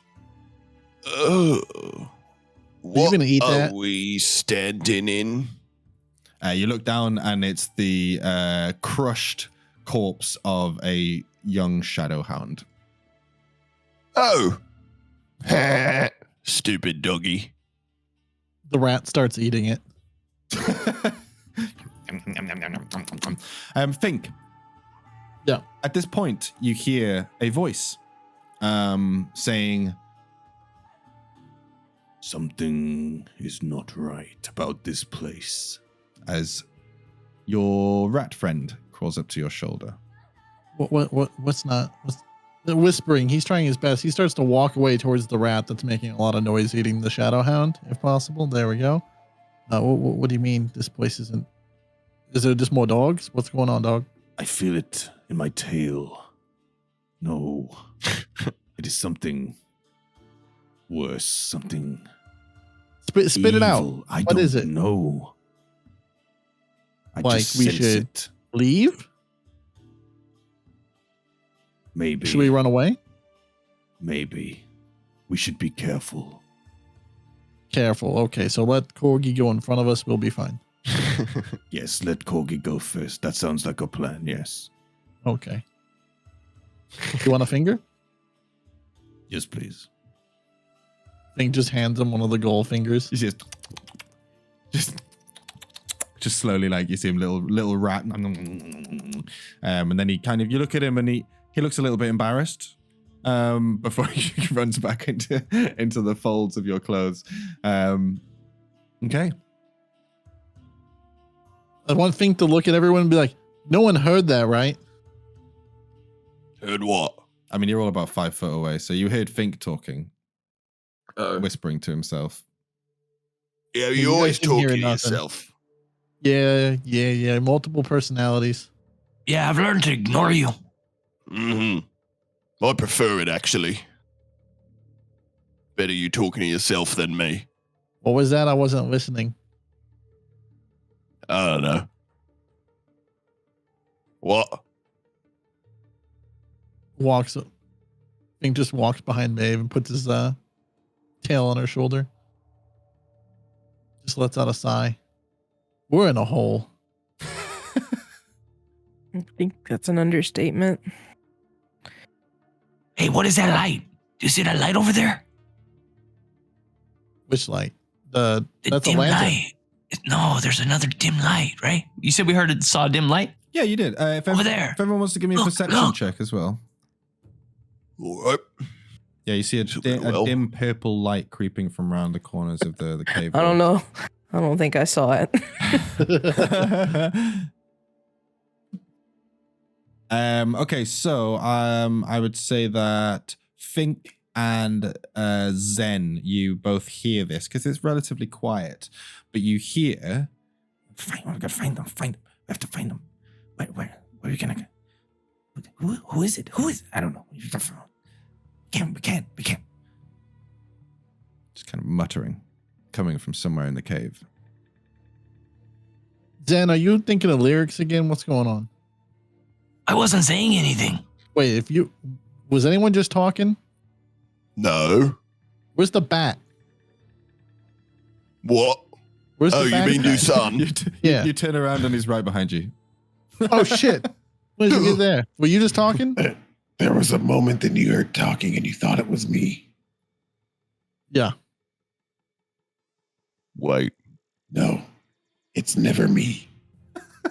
If that guy wasn't talking, and none of us was talking, and you heard someone talking, maybe you're going fucking crazy. There's somebody in here. Wait, no, I'm not crazy because Zen heard it too. Oh, Zen heard it well. There must be someone in here. Hello! You hear the echo.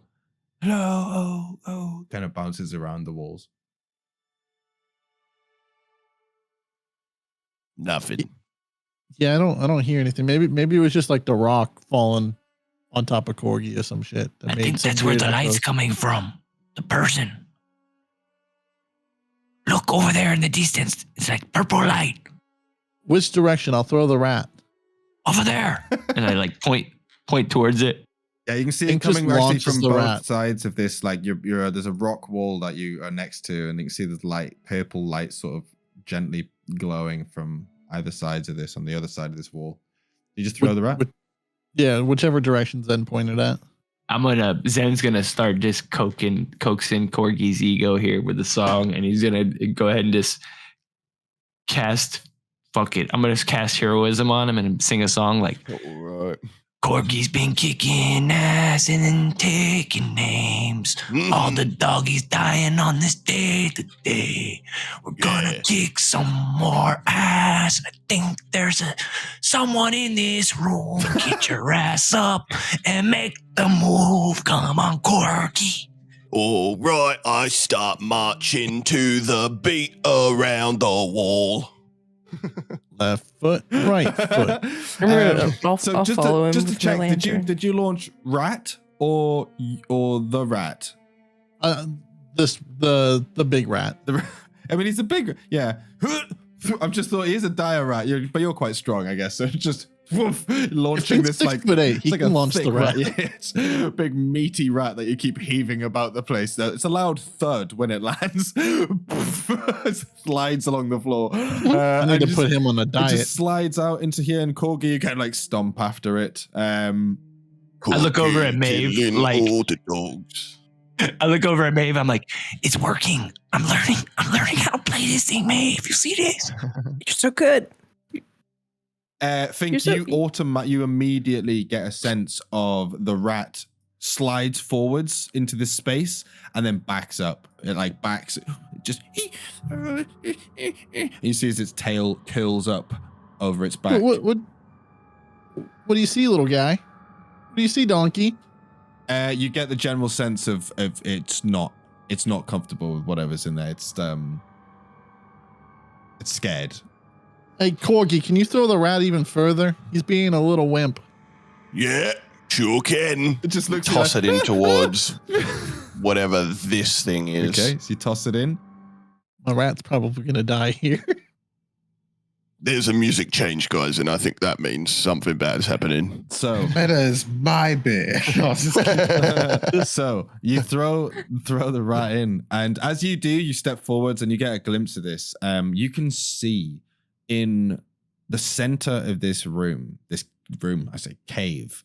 None of these walls are like man-made. These all look like natural formations of rock. However, in the center of this room, there is a plinth, a giant stone plinth with these intricate carvings and stuff. You can see it's covered in dust and rubble, but the carvings are still quite visible on the ground. There's so many of them all across this plinth. But the most noticeable thing is dead in the center, just floating in midair. There is this spherical steel, metallic object. You can see gentle, like purple light just flowing and just filling the space around you. And you can, now that you're within sight range of it, you can feel a vibration. It's almost like a sonic wave, but you can't hear it. It's like just a frequency that you can feel almost in your bones and skin, and everything's just kind of buzzing in the air around you. And as you launch the rat towards it, you just see the rat is just like kind of skitters and then runs. It just runs off and tries to run around you, to run back away. I from the rat. feel like KORGI would probably be pretty mesmerized by this thing. Is that fair to say? Like, yes. I don't think I would have seen anything like this before. No, none of you would. Yeah, this is So- incredible. I'm going to go, whoa, and then slowly walk towards it Okay. with my arm outstretched. So as you all see, all of you over here, you see Korgi walk towards the entranceway to whatever the space is. His face gets like lit up in this like dark purple light. And you just see his eyes go wide. And then he reaches his hand out and starts stepping out up past your vision into whatever this space is. Wait, where's he going? Where's he going? The rat runs through his legs and heads back into the room. So yeah, you come out and you see the same thing. This kind of gentle vibrating, warbling sort of thing just floating in the dead center of this large, dark, black stone plinth, almost like marble. It's got like a sheen to it. And it's just kind of, again, got that buzz, like it's vibrating the whole space around it. And MAEVE and DUSAN, what are you doing as these guys all kind of run towards the hole and look out? I'll follow him with my lantern. Okay. Yeah, I'll follow suit. I'm going to be less focused on the same thing that they're investigating, though, and just like kind of survey the surrounding area. All right, give me a perception checky. But, I don't really care too much, so I'm not going to look around. You begin to look around the room, and you clock eyes with this metal orb in the middle of the room, and it just immediately catches your attention. You can't really take your eyes off it. And you can all see as Korgi is slowly stepping towards the orb with his hand reached out. All right, Fink's going to try to tackle him. Idea to me. I'd touch it. Okay, so Fink, you're going to try and tackle Korgi. Yeah, to prevent him. Okay. From and Fink's scared now because he, what the rat's hiding around the corner. Yeah, so that rat's freaked out. The rat inside his hood is freaked the fuck out. Yep. So he's kind of like, "You don't touch this shit," and jumps on Korgi. And no, Korgi, you don't touch that. Are you going to resist, That's Korgi? Oh yeah, I want that fucking thing. Okay, in that case, I need an athletics check from Fink, and either athletics or acrobatics, Korgi, depending on how you would want to escape this. So essentially, just whatever's your best stat.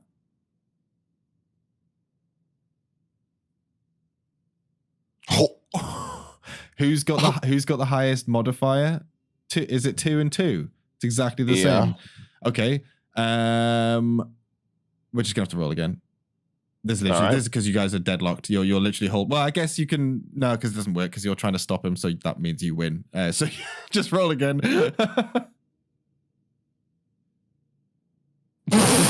Okay. One more roll. Okay, I was gonna say I'll just take the first rolls from both of you. So that's even again. So we're doing it again? No, it's 13 and 7. Oh, did I roll? No, that's 7 and 7. Oh my god, it's 7 and 7. Yeah, it's deadlocked again. Okay, well, no, that's it. I'm just gonna say you're deadlocked. So basically, you lock each other and you start pulling. So Fink, you stop him from moving directly towards it, but Korgi, you start pulling Fink slowly towards. So you're moving like half speed. No, this is bad. We don't want to touch this. Towards the orb. Look at it. It's pretty. I want it. I'm gonna have the big capybara fucking dire rat come and try to help too. You're gonna have to give me a persuasion check because he doesn't want to get in this room. No. So you shout out to Rat and get over here. No. So you don't see it, you just hear a squeak. No more fingers for you, Rat. DUSAN, Zen, and MAEVE. You guys watch as Fink and Korgi are currently wrestling as they go to move slowly towards this orb. Somebody help me! Realistically, if it's dangerous, Korgi's the best guy to touch it because he can take the most damage.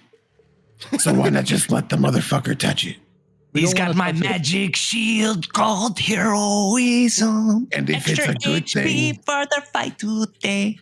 Exactly. And if it's a good thing, well, it goes to the guy that can take the most damage. I don't see how this is a problem. DUSAN, if we're talking, I want to know what it is. Talking about meta DUSAN, Fink has actually got the most health out of the group, and then it's MAEVE. So Korgi's definitely not the tankiest. No, I don't think any of us believe that. I think we all believe Corgi has the most. That's That's how he says, yeah. I yell out, persuaded touch me. it. Okay, sweet. So you watch. Yeah, I will. touch it. Are you gonna? Touch it. I'm gonna start singing a song. Corgi, reach in there and grab the fucking orb. Fink's a twig, you strong ass beast. True. Okay. So, Can, having gained some inspiration you get- from that, can I shrug Fink off? You will get. We roll again. You get advantage, Corgi. Okay. Oh, Don't need it. Oh yeah, I like that the rat is being like, guys, this is not a good idea. Exactly. So he breaks free from you, Fink. He breaks free from your grasp and moves directly towards the orb. And as you get closer, within 5-10 foot of it, you can just kind of feel the crackling of this energy around it. And you reach out. I would like to very dramatically hover my hand right just inches away from the orb for a few moments for dramatic effect. And while I stare at it, You will see him just hovering over it. God. And then Can Fink jump over him and try to grab it before him? He can definitely try. That's what I simply wanna try. because I'm only allowing that because Corgi is dramatically hovering over it. If he had gone for it immediately, then that would have been a no. However, he's dramatically hovering. So I want you both to give me a dexterity check. Just straight dexterity. Highest reaches it first. Oh no. So as you're dramatically holding your hand over this, like dun, dun, dun, My shiny. dun, dun, dun, dun, dun, dun, dun, dun, you just feel pitter patter as these wiry little hands and arms crawl over your back, and you just see the rat face grinning as he does like a backflip over you, and you see his hand reach out and grab at the orb. So you grab the orb, and you just like your fingers like wrap around it, and it's almost like they're magnetic. It just clasps onto it, and you feel as time almost stops, you're like vertical in midair. And I need you to make a wisdom saving throw. Okay, so Corgi, you watch as this smiling You rat son man of a bitch. flies over you like a fucking flying acrobat man, reaches out and grabs it with a big grin on his face, and you just see as his eyes, as he's looking at you dead in the eyes, they go, and you just see as they just go black. His eyes are already black. Well, then You look normal. they go purple. Good. Think you flew over the head of Corgi and wrapped your ratty little fingers around this orb. As you reached in and grabbed it, you felt the pulse through your arm, through your whole body, and your eyes just like black out for a second. I'm gonna do this in initiative. All right, so I'm going to roll initiative for everybody here. Oh boy.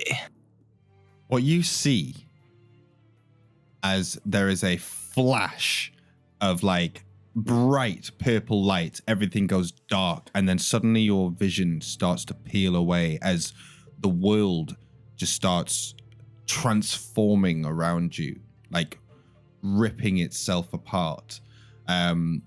In this swirl of just like black and purple smoke almost. It just kind of explodes.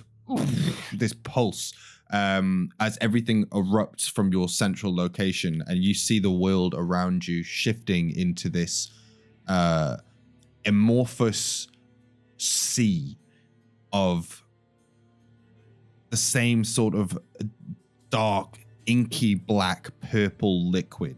You can see these sharp, like again, black, like the night rock formations poking out crackling of this purple lightning coming through the skies, dark clouds above you. You holding onto the orb are floating above the water, which is just crashing below you, and you can just feel the energy sort of ripping through you. I need you to make, did you do a wisdom save? Yeah, I did a wisdom save. Okay, sweet. Okay, so you take 3 psychic damage. All right. As this vision, this world is just shaking you to the very core. Outside, everybody else. So turn order. We are in, where's the turn order? It is Zen's turn. And you see as FINK has launched and climbed over and grabbed onto this orb, and there's been a pulse of energy like just ricocheting across this cave. You'll have to like cover yourself and for a second as it's like just the air gets pushed against you. You turn to look and FINK has gone limp. He's like sat like on the floor opposite side of the orb and is just like limp. He's not moving at all. However, his hand is firmly grasped up onto the orb. What do you do? This is our chance to get rid of the freak. Let's run.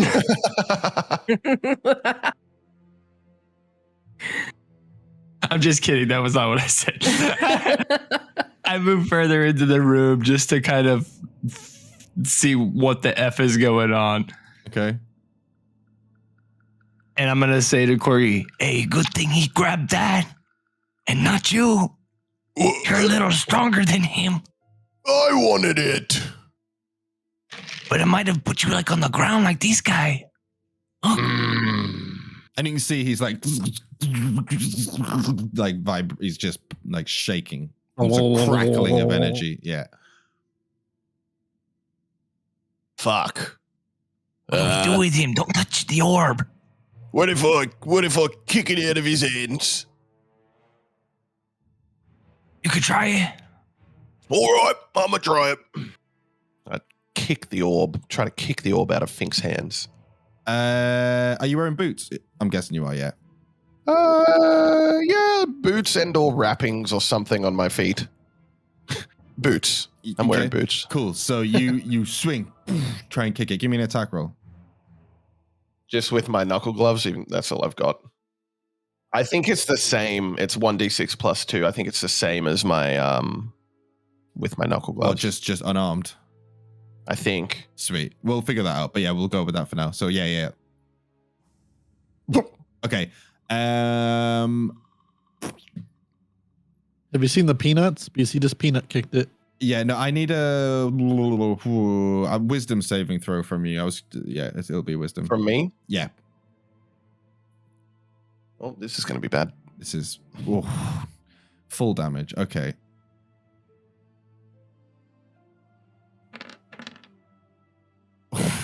So you take 6 damage. Oh, thank God I had those temporary hit points still. Do you have more? So is that 2? he's got heroism, yeah. Are you taking that off? Brilliant. Perfect. And you get blasted back 10 foot. Ow. I told you not to touch the orb. And you're also prone. You told me to kick it. So you get blasted back, this shock wave from the orb, and you'll just slide along the floor. Bad guy, use your belt of utilities. You can stand up because you still got movement if you want to. I'm standing up, and then I'm going to yell at Bat Guy to use his belt full of utilities to do something. Okay, DUSAN, it's your turn. Okay. What you FINK and MAEVE, you've rolled exactly the same initiative, and you have exactly the same dexterity bonus as well. How does this keep happening?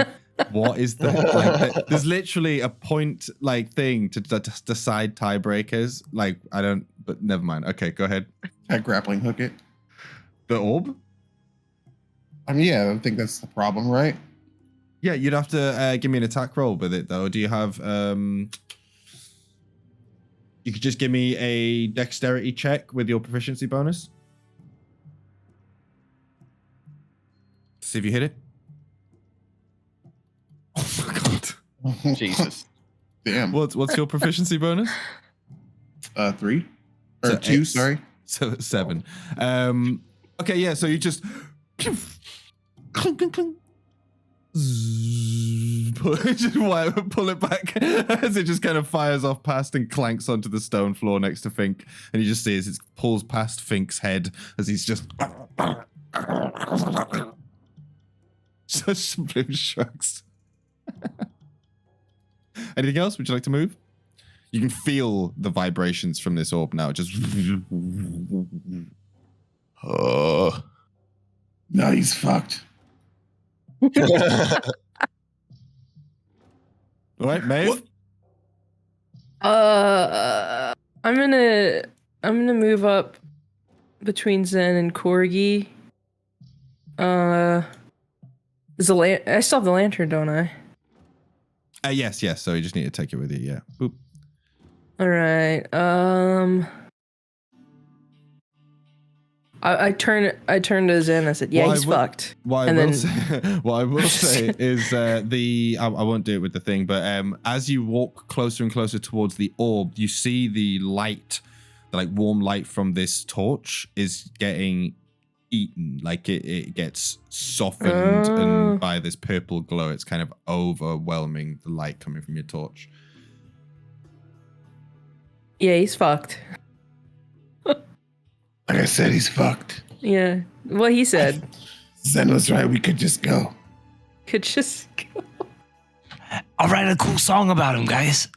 I'll call it Fink the Legend. Yeah, but you have to write that after you write my song. Yeah, of course. Your song will come first. I'll write a whole album. I'll write a song about everybody. KORGI's song will be number 1. Fink's will be number 2. I got a question. Yeah. What's an album? It's like a whole bunch of songs together, you know, that I could play at a show.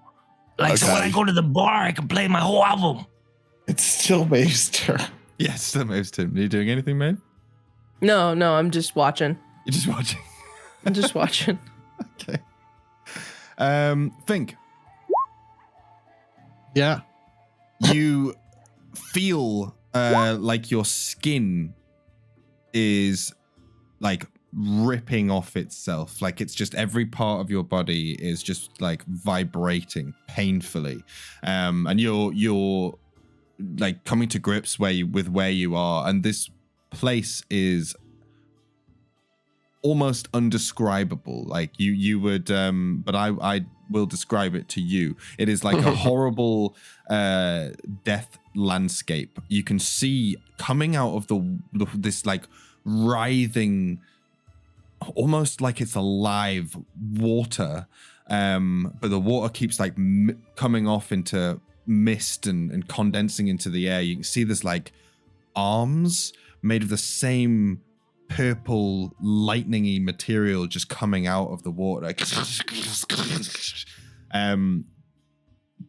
As you're kind of taking this all in, you look up and the clouds above you, these broiling clouds, you just see the size of the sun, almost larger. It's hard to tell.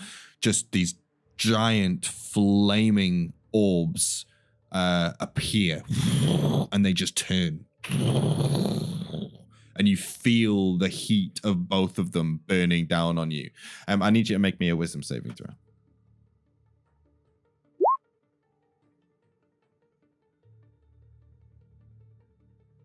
Okay. And You take 8 psychic damage as the world around you continues to rip into your body. You look up and these eyes, you feel them. They look directly at you. What do you do? What is Fink doing? Yeah. He's floating, right? Yeah. He's just gonna be quiet, looking at it, like just confused, trying to like figure out what's going on. You're in agony right now. Yeah, so he's screaming in agony, just what and stuff like that. I don't know. He's not doing anything but try to figure out what the fuck's happening. You're going to continue to hold on? Is there more that he can do? You could try and let go. Oh, I thought it was like electricity where you can let go. Tries to let go of the orb. Okay. I think we all took the stance that, he's never going to be able to let that go. We should let that go. I heard electricity, just and that accept was it. I mean, yeah, you don't know what this is doing, but you know it's hurting you a lot. Yeah. Tries to let go of the orb. Cool. Give me a strength check or athletics if you want. Oof. Let me see here. Oh fuck. Okay. Now give me a wisdom check. Just straight wisdom. Not the save wisdom. No, just a straight wisdom check. Yeah. What the fuck?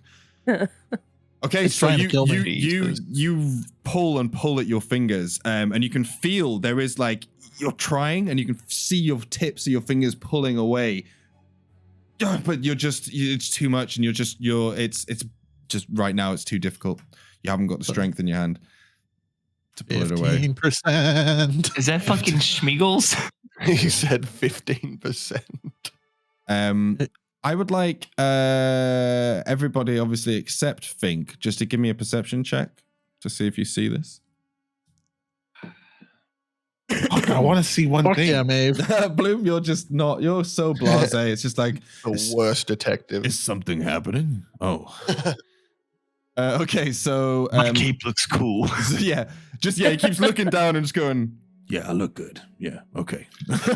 I'm such a badass. My yellow spot looks great.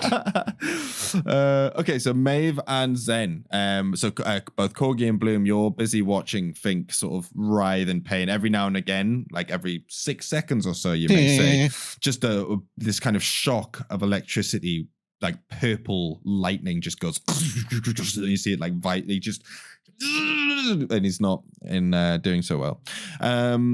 However, Maeve and Zen, you see out the corner of your eye, there is a small movement in the darkness. The only reason you can see it is because of the purple light. It's casting like a shadow, and you just see this hunched over figure. And you hear, no. And then out of the darkness, just enough. You see a scurrying little figure. Again, it's dark. It's moving fast.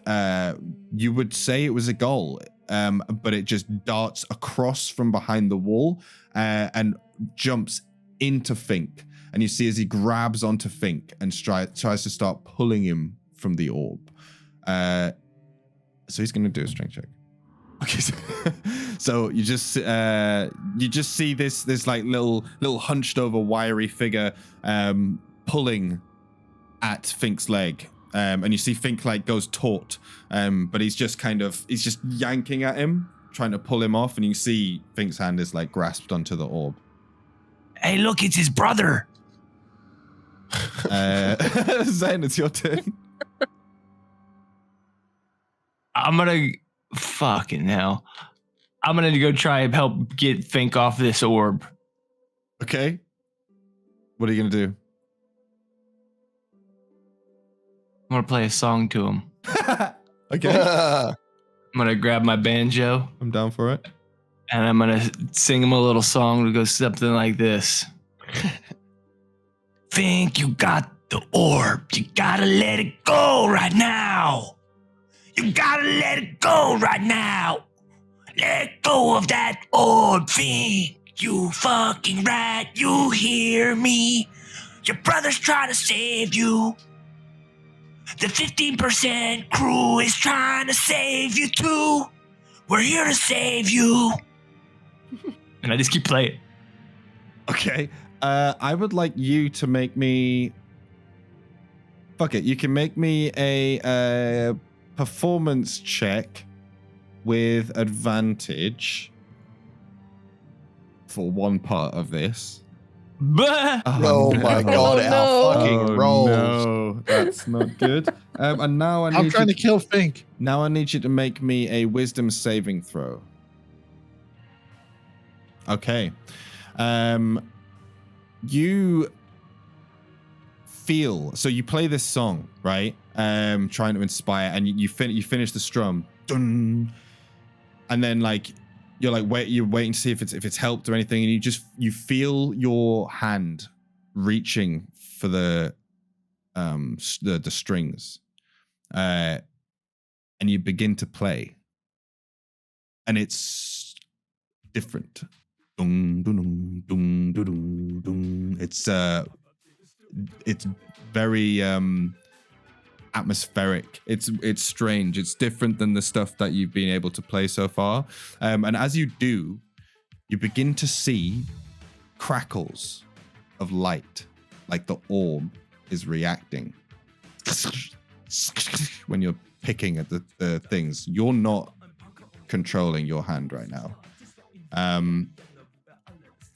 That's the end of your turn. KORGI. So you see him start to play. The orb starts to crackle.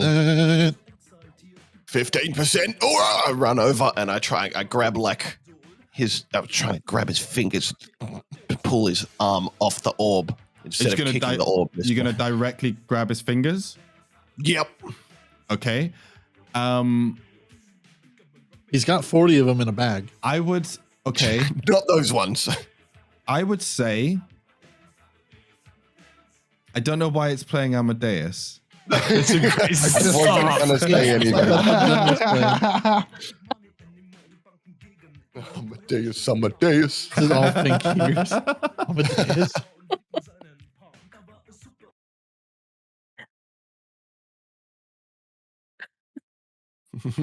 Amadeus. Amadeus. The campaign was going to take a turn, you know? It's the absolute moment that song comes on, it's in your head. I'm going to be singing that all day. Okay. So, for this, what I'm going to say is I will need you to make, KORGI, a sleight of hand check to ensure that you do not touch the orb while peeling his fingers from it. So how does that? It's pretty good, right? Better than average. Welcome to hell. You reach out and begin to peel his fingers, and you can see this little creature to your left. You get a better look at him now, and this does look like a ghoul, but also not. It's strange. It's got his bulgier eyes, big. Its ears are droopier, longer, pointy, a big, wide grin, and you see it's pulling with all its might on Fink's leg, and you're pulling his fingers off, and you look over, and your hand slips, and you just feel as you touch the orb alongside Fink.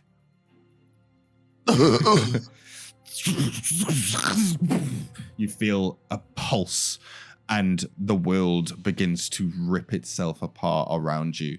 As it does, you see Fink, a different form of Fink. The Fink on the ground, as well as this creature, as well as MAEVE and Zen, they all, again, get ripped up in this tornado of this black and purple mist. And you see Fink is... As this happens, it kind of merges between him lying on the floor and him holding onto the orb right next to you. And Fink, you see this as he apparates in this storm. And you're both there holding onto this orb in this My orb. Okay, that's fine. So, DUSAN, you're watching I don't this take damage? Not right now. You will at the beginning of your next turn. Oh, question before we keep going. Am I still under the effects of the hero thing? Do I get temporary hit points at the beginning of my turn? It's complicated. Yes, I'd say yes. Okay. Yes. Yes. DUSAN, what are you doing? MAEVE, Zen, do we want Fink not holding the orb or the gross thing attacked. Choose now. Right now. Right now beats right now. Choose one of those right now. Attack the thing. I think the thing's trying to help. Okay. Okay, I'm gonna go for the thing. I think he's trying to help. I think the thing's trying to help. Okay. So you Wait, got- I understand goal. I understand goal. He doesn't know. He doesn't know what he's talking about. He I'm doesn't so understand conflicted. goal. It's 50-50. I feel like I should trust. Help, both of them. Fink. Okay, so the orb then, or I think we should try to get them off of the orb. I don't know that thing. I don't trust Don't it. touch the fucking orb. okay, all right. I'm gonna sing a song. It's gonna go like this. The orb's bad. Don't touch it. That's it. Don't touch it. And you are currently playing a Okay. song All right. at this time, and it's like this like low bassy dun dun dun dun dun dun dun dun dun, and you're not controlling that at all. You're going, don't touch the orb, dun dun dun dun dun dun. I want everyone to acknowledge I asked first. Okay, so I'm gonna go here to Fink and KORGI. Mm-hmm. I'm gonna get a good I'm gonna get a good foothold on maybe like Fink's elbow Right. with like the ball of my foot, like the arch, right? Okay. I'm just gonna push that to the ground. And I'm gonna dig at his wrist with a dagger. And I'm gonna try to cut his hand off. What the Yes. Okay. So, perfect. I'm down for it. So, give me, and this is on Fink, right? Yeah. But Okay. again, I want to reiterate, I'm pinning the arm down with my foot Yep. and just going to the wrist, right? I'm not Oh trying to my make any contact with God. the scary ball. I yeah. asked permission from my friends. They said I was allowed to come over and cut his hand off. So I'm 100%. doing it. Okay, 100%. So this is with advantage, and I'll just need an attack roll to see if you can do this in one fell swoop, basically. Will you use my dagger roll? Don't Yes. worry. He's got a bag full of fingers. Oh no, Fink. That does the trick. So, yeah, okay, sweet. You cut his hand off.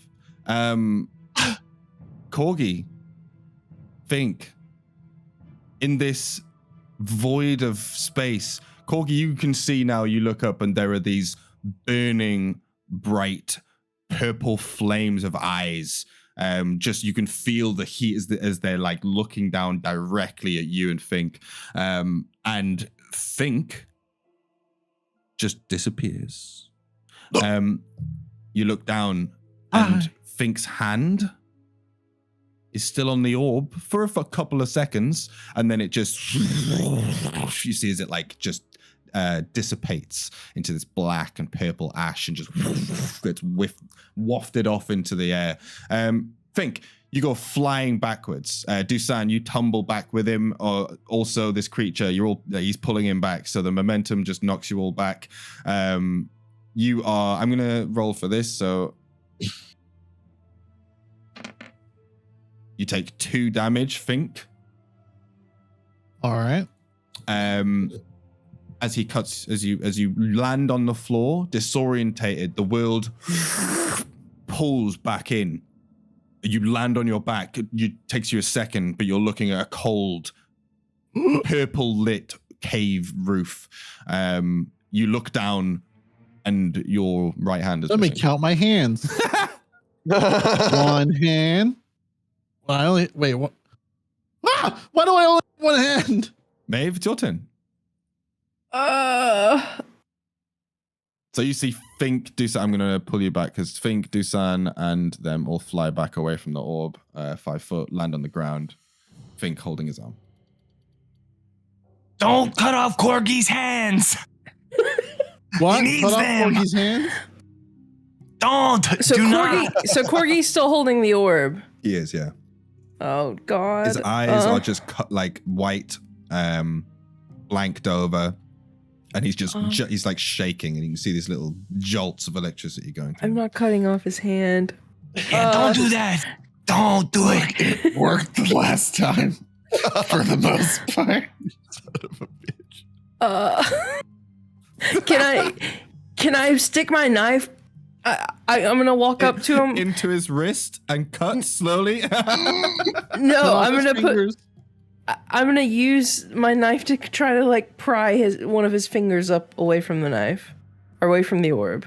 Okay, you'll have to be careful not to touch it. I'm very careful. Okay. Surgically careful. Yeah. Explain to me how you're doing this, and I will base the DC modifier on your description. I think I'll take both hands on the handle of my knife, and I'll take the tip and try to like wedge it between his thumb and the orb, and try to use a little bit of leverage to lift it up and see if I can even get his thumb to move away from it, or if it's like magnetically stuck to it. Okay. Give me a dexterity check. Por favor. Okay. That's the best one you could have got. Ooh, very nice. Okay. You're not cutting off my finger. Thank you. Yeah, so you get your knife underneath his palm, and you get like a good bit of leverage, and you start lifting with both of your hands, and it is not easy. It's like lifting a large block of cinder or something with this little knife. But there is you do feel like you're gaining leverage, and you feel there's like a good centimeter of space. His fingers are still like wrapped around the ball, but you can feel it's building space from his hand, which may make it easier for him to let go. You can just hold it there and let's see. It's like, It's all Fink, kind get of up. happening at the same time. So Yeah, help me get the orb out of his hand. Get a knife or something else. Speaking of hand, where's my other hand? You use your one hand. You got one good one. Speaking of Fink, it's your turn. So you're lying there with a hand bleeding, one hand missing. It's All right, puts the wounded hand into his mouth, Okay. and just holds it there, and then throws the gall-like thing directly at the orb. throws the what? The little gall-like creature that's attached to him. Okay. I wanna buck him into the orb. Okay. Right. Give me you're gonna have to give me a strength check on that one. Was my strength cut in half now? No. Okay.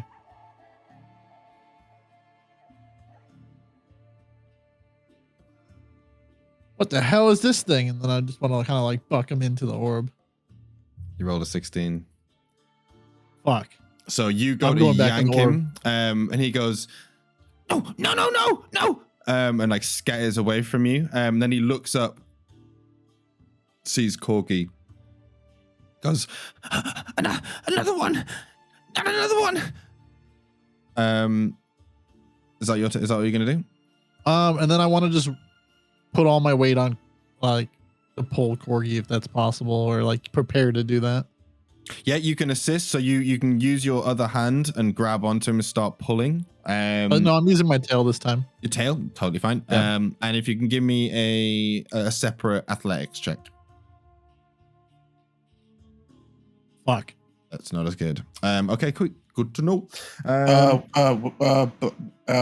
So if the gall is disengaging, I have Sentinel. Does that work then? It can do, yeah, if you'd like to. If you want to use your reaction to attack him. Yeah, I would. I mean, it seems like we should attack him. He's our friend. So he's trying to run away, so you need to roll an attack. Wait, he's trying to run away? Oh, yeah, you're right, huh? No, I don't want to do that. He's our friend. Did you not hear me? I mean, I don't really care. Whatever he's yelling, I'm working. He's running away. I'll let him go. Okay. He skitters away. So what are you doing? Oh, no, sorry, not your go. It's his turn. And he's like, you see him going, no. Gotta help. And he runs over and he also starts pulling. on the other leg of Igor, trying to pull him back. So he's also going to assist. All right. How big is he? Maybe a foot and a half. So slightly bigger than the goal, or the same size. Just a little bit bigger, scrawnier, Okay. but a little bit bigger. And he grabs onto your leg, but you're huge.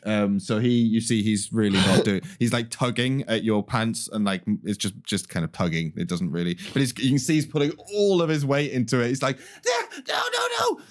no. Okay, that's his turn. Zen, what are you doing? Oh, actually, no, sorry, Zen. Right now, this is perfect. You are strumming a bassline rhythm here, which seems to be chording with the orb, and it's reacting to it. I would like you to make one more wisdom saving throw. Ooh. Nice. Okay, so you feel as the vibrations in the room begin to match the vibration in your banjo. And there is just this synchronization of energy. And then all of a sudden, straight past your head, Maeve, there is a crackle of energy. It's just this zaps out towards Zen. Zen, you get pushed back 5 foot as this lightning just hits your banjo, and the banjo just all of the cables, and you can feel it in your fingers, but you manage to like withstand taking any damage from this, and it was all absorbed into the banjo. However, it is your turn. Shit. All right. I'm gonna go ahead and cast healing word. Healing word on Fink. Do it. Yeah, give me the juice. Give me that you. You get that nat 20, you get his hand back. And what does it sound like? What kind of healing word is this? Oh, it sounds like this. Don't worry about your fingers. They'll never linger. We're gonna mend you, Fink. You're my brother. You're a stinker. No party's had a better soundtrack. It's true. It's true. So So I only got 15% fingers. You hear that, and it's so basically not only does what I'll say is from that, as you're singing this, doing what you would expect to do, you see the this energy which has just been transferred from the orb it seems to be like utilized, and you just and you see as it floats through the air towards Fink. Fink, you kind of get surrounded by this for a second, and then you look down, and your hand is still gone, but it's healed over. Like you're not bleeding from a stump anymore, and you feel it doesn't hurt. Oh shit! His song gave you a nub. No, I think it's the lean, dog.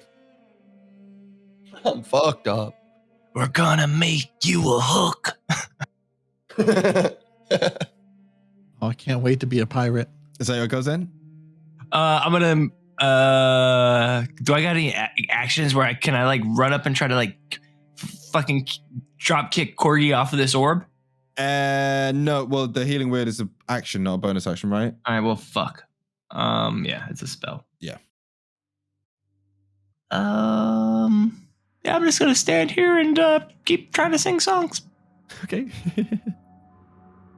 KORGI in the flaming depths of hell. So you're currently on like feeling a lot of pain. I need you to make a wisdom saving throw. This is not a good one. It's not a good one. Oh no, we're gonna. but you got the That's temporary supposed to hit be points. 1, so I'll take the first one. That's 4. So you take 4 psychic damage. Oh, temporary hit points. Nice. Nice. Pog. Pogsies. Pog. So yeah, so you feel you the lightning just pulses through you, and as it does, you can just hear KORGI, you're the best, and you're gonna make it through. And you're like, and you're just like, it's making you just brace, and you're like, you're holding on. Best. These eyes, however, above you, they turn, and you see they begin to shift. and they get lower and lower on the horizon. And you can see around you the same sort of landscape as described to Fink. This like kind of broiling sea of black and purple inky darkness, with just jagged rocks sort of just showing on the horizon and everything. And you can see this figure above you, and it's beginning to get closer. What are you doing? I'm gonna try and drop the orb. Okay. Give me a strength check, please, or athletics. Did we try this yet? Fink did, but he failed. That's right. Fuck. Wait, do I have advantage because they're trying to help me? I was just about to say, you do have advantage, and the Oh, DC yeah. is also lower right now. So, because it has less of a power due to Zen. So yes, you begin to release, and as you're doing it, you just hear a voice, deep crackling, coming from the world around you, it seems. No. And then Yes. you let go of the orb and you just fall back. Everyone pulls back with you again. The momentum of everybody pulling, you just kind of drop back away from the orb. There's a snap as the electric strikes pull from your hand, and kind of as you're pulling away from it, you step back, just shaking, just like every now and again. But you're back in the cave. What? It's probably good luck that Hey. letting go worked because it was my turn next. Amadeus came back. I saw that. What the fuck was that? I turn around and look at the little gold guy behind me. And as you look at the little guy behind you, he's there and he's currently kind of pacing. He's standing in a little circle. He's like, they got the orb. Almost died. I said, what the fuck was that? And you see he kind of cowers like away from you. He's like, I've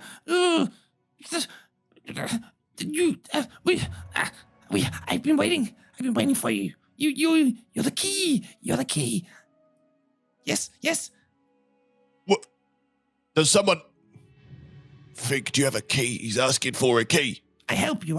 Yes. No, I only have fingers in one hand now. Who, by the way, One where the hand? fuck did my hand go? Fucked Was if it I that know. little shit? Did he eat my hand? No. I know he hand. Then who took Fink's hand? You had it in your mouth. Now you all see this. Again, the orb is still there, pulsing and like crackling in the air. But the thing in front of you, being shone on by the light, is a goal. It is clearly a goal. But it's not a normal goal. This thing is mutated to some degree. It is also speaking common. You all understand. Yeah, it. that's why I understood it. Yeah, that means, yeah. And he's You kind of need he's to- very he's fidgeting backwards and forwards, and you can see he's actually dressed in not clothes, but he's draped in some cloth stuff, just covering him, brown dirty cloth, like head and his pants. But he's like, we have to help him. We have to help him. You have to help him. I can help you. I help you help him. I can show you. You need the orb. I'm not touching that fucking thing. No, don't touch. No, don't touch. Wait, touch it? No, don't touch. No, don't touch. No, scary place. Who needs... Who are you trying to help? Oh, They trap him. The bad men, they trap him. Destroy the world. What? You're trying to destroy the world? No. And you can see he gets really, like, you can see he's like frustrated. It's like, no, they destroy world. I help. I want to help. Who is they? I don't know. Who are you? Yeah, good questions then. What? Who? Who are you? Who are you? You. What's your Where's name? my hand? What is your name? What is your name? I speak to him in I speak Gaul. So I mean Goblin. So Gaul. I speak Gaul. Ask him in Gaul. You ask him what is your name? In Gaul, yeah. Yeah, he responds in common, saying, "What is name? What is name? What is name? What is your name? What is name? Name. What is your name? What's it? I point at myself and I say Zen, and I put at him and say KORGI, and I start pointing at everybody and saying their names. Zen. Wait, why are you telling him our name? Zen. And then I point to him. He points to you, and then points to himself. He's like, Zen. Name Zen. Name Zen. Yes. Whoa. Yes. Wait, You is his guys name have Zen the too? same name. What a coincidence. Wait, do you also have a banjo? What a banjo? No, I don't. No, I don't know. I don't know. He's not a banjo guy. Not a banjo. I'm not a guy. banjo guy. Ain't not many people are, it's okay. But I'm gonna turn the world into banjo guys. But I've been waiting. Did I Waiting for a long recognize time. the pulse and the connection between the banjo and the orb? You would be unaware what happened right there, but you would know for a fact that you were not playing whatever song that was. Got you. You said they trapped someone. Who's trapped? I don't know his name. I talk. I touch the orb. He asked for help. You talked to the big floating fucking eye thing in the sky and it asked you for help? Yes, I think so. I hear the voice. Yeah. Ask for help. They trap him. They destroy the world. I'm going to be honest with you. Big floating scary eyes in the demon world. I don't fucking trust it. I don't think I want to help it. Why do you trust I'm it? with you. Let's just fucking kill it. I need more fingers.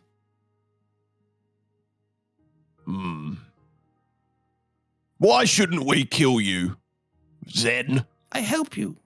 Zen help you. You got money?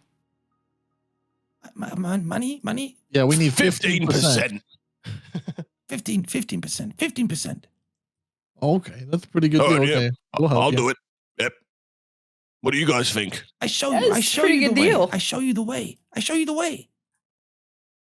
100% of the way for 15%. Sounds like a Yes. deal. Yes, 15%, yes. All right. Shrug. Let's go, I Let's guess. go. Okay. And he just kind of he kind of kills up and goes behind Zen. And you see he just stands behind you, like very, very sheepishly waiting. It's like, you need to take the orb. Don't touch. But you take the orb. Take it. Are you talking to me? Yes. How do I take it? How to take it? Put it in something. Oh, I have an idea. I have something. Oh, never mind. I have some cloth. Just don't touch it. I'll give you the cloth, KORGI, and you can try wrap it around it and scoop it up. I'm not fucking touching that thing. Give it to Bat Guy. Just put the hand on a stick, and then whenever you poke the stick, it'll make the nerves go in the hand. Wait, you have It'll my grab hand? the stick. Use your You cape. have the hand. You put the hand in your mouth. I put my stub in my mouth to slow the bleeding. Oh, your hand. I don't know where the hand is. That was a different guy. Is it still wrapped around the orb or is it on the ground? Zen walks over and just tries to use the cloth disappeared. to wrap around the orb and try to pull the orb with the cloth like a bowling ball sack. You know what I mean? Okay, yeah. Give me a dexterity check. Fuck. You can do a sleight of hand, but this isn't. Oh, dexterity's not bad. It's not too Can difficult. I help him? Can we Yes. get like on either side of it and like turn it into like a little? Dexterity's actually good. We should be all right here. We should be all right here. We're good. We're good. We're good. We're good. We're Easy peasy. Yeah, Easy. 20s all around. So sweet. So you do like this together. You do this folding motion where you kind of fold it over the orb, where you're not touching it, and then you fold it over again. So it's in this kind of like little satchel of cloth. And as you do, the orb light gets dimmed until just the torchlight appears. And you have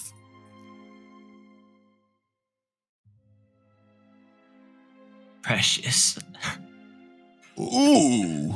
Oh. acquired an artifact, a that's strange artifact. I put the artifact in my bag. Put it away. Okay. Yes. I know where to go. He showed me the way. I can show you. I think we just wanna trust follow him. Yeah, right. He told us how to get the orb. I've got it in my bag. Shouldn't be a problem. Yeah, be Yeah, fucking I'll do careful whatever. with that thing. I just want to find my fucking hand. Oh, I I'm just want sure to- it's probably nearby. Somebody must have come in. If I Where'd ever it go? find out who took my hand, Yeah, it's the thing. I'm gonna feed them a whole bunch of fingers. You're right. Yeah, I heard that. So the air goes still and cold, and you're left in this room with the strange thing. The rat pokes his head around the corner. Eep. Just this quick query. It's okay to come out. Come on, rat! We're trying to leave. And both, as he passes, they both look at each other.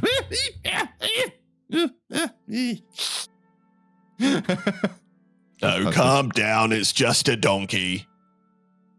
Okay, donkey. Zen don't like donkey. Neither does KORGI. We be friends. We friends. No, we Yes. are not friends. Friends, Zen friend with KORGI. Hey, is this place pretty safe? Or what? I stuck down here for a long time. It's not a problem? It's okay? I waiting for What have you someone been to eating? come. I think we should have a rest down here. What do you think? Like we rest up, maybe take that nap that we needed? No long Oh, rest, everybody yeah. get good again. Yeah, You know, now that you we get mention it, eat I'm some kind food. Hey, are of. you hungry, little guy? I'm fucking knackered. I toss the Pete guy a jerky sandwich that I have. He immediately gobbles it up. Much like even faster than the gulls that you've seen were gobbling up pieces outside. It's like, Good. Yes, good. I give him a piece of cheese that Fink gave me. What's this? Some What is- cheese. Eat it. It's Cheese? good.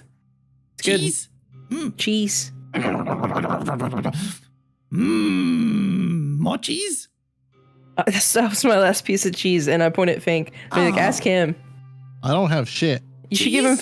15% of your cheese. 50%. No, that's not part of the deal. cheese. That was the deal. 15% was not part of the deal. cheese, He and then gives me he 15%. he shows us where to go. Oh. I like 50% cheese. I like it. You're not getting any of my cheese. Oh. Well, I have a finger. You want a finger? I have a gold finger. Okay. All right. Just hands him a Oh gold finger. no! That's okay. Zen not a big fan. Oh, well, it's a delicacy where I come from. Zen's gonna go ahead and just create a campfire. okay. With I can make a campfire, right? We're gonna like who's got a campfire? Anybody got a campfire? We should have this lantern. Not fucking me. Uh, Got a Dungeoneer's pack. Does that have a campfire in it? I don't know. I'm looking it up. Hold on. Let me just dig through my Dungeoneer's pack. Guys, give me a moment. You have a tinderbox? Hey, DUSAN, Metaman. Does he contain a campfire? I've got a tinderbox. I was Googling. I've got a tinderbox in here. If we've got something I can light on fire. Yeah, I've got some stuff here we can use. Yep. I had 6 pieces of fine cloth. I guess I could use some of this cloth and Just burn cloth. Well, yeah, this is wood. hang on. Here we go. Put that all in a pile. Right there. All right. And let me take this tinderbox there. Just fucking burns out. Just, yeah. Well, that didn't work. Well, while they're hanging Hey, it out, was worth a shot. Oh wait, I got something here. Here, try this. I have this lute. I have a lute. It's not my banjo. It's a lute, and it's fucking made of wood. So I'm gonna smash the lute on the ground and hopefully use it into tinder. Okay, sweet. All right. Give me whoever wants to give me a survival check with advantage to make a campfire with a flute. It's a lute. It's a lute. It's a lute. It's a lute. A lute. It's like a makes more guitar. sense. Do you want to do that, Zen? I'm not very good at making fires. Maybe DUSAN probably got better survival than me, right? I'm doing it. Fuck it. Oh, shit. Easy enough? No, that's fine. That's above a 10. So yeah, you set up a campfire. Nice, warm, flickery campfire. Ready. I did it. Heating. You can see it's warming up and you see his Hey, nice job, man. I'm gonna put that in the song. He creates fire. little Zen Yeah, goes thank over and he's you. like, oh, warm. You see, he kind of gets comfortable. Can I walk up to Maeve? I want to go. Hey, Maeve, you know what I noticed when I woke up from that big orb of death thing? Not that I cut your hand with a knife, I hope. No, wait, what? Nothing, never mind. No, okay. I was gonna say, you know what you weren't doing, Maeve? Running away. Exactly. You were right there by my side. I'm proud of you. Thanks. You're welcome. I hit her on the back like I'm trying to be like, yeah, good job, but it's like a little bit too hard. I almost fall into the fire, but I catch myself. so while everyone's like doing all that, Fink is using his fingers that he's been collecting like crayons, and drew what he saw. There, that's what he saw. That's his representation of what he saw, and he shows. That's fantastic. KORGI, did you see this? Did you? Where? Check Discord. Yes. That's Yes. amazing. That's amazing. It's the fucking eyes. Listen, before I come out of it, right, I was letting go, and those big spooky fucking eyes, they came down, they came closer to me, and they went, no. And I, being the witty genius that I am, looked back at them and said, yes, and then dropped the orb. That's a good line. I don't Thank even you. know what happened with me. All of a sudden, I had 2 hands and then 1 hand, but no more orb. I saw your hand. Oh yeah. Yeah, Wait, you saw? Wait, there's my hand back there. I don't know, you disappeared, and then your hand was still there, and then it wasn't. So what you're saying is I need to touch the orb to find my hand. No, it disappeared too. Don't touch the fucking orb. Okay, well, the next person we see, I'm taking the hand. All right, yeah, it seems fair enough. Okay, you hold the arm down, I'll cut. Surgical. Only 15%. 15%. All right. Maeve sees them having that conversation and his cave painting. I'm gonna grab Zen 2, Yeah. and show him and point to the. Zen2. I'm gonna point to the eyes. I'm like, is this who wants to destroy the world? No. World destroyed.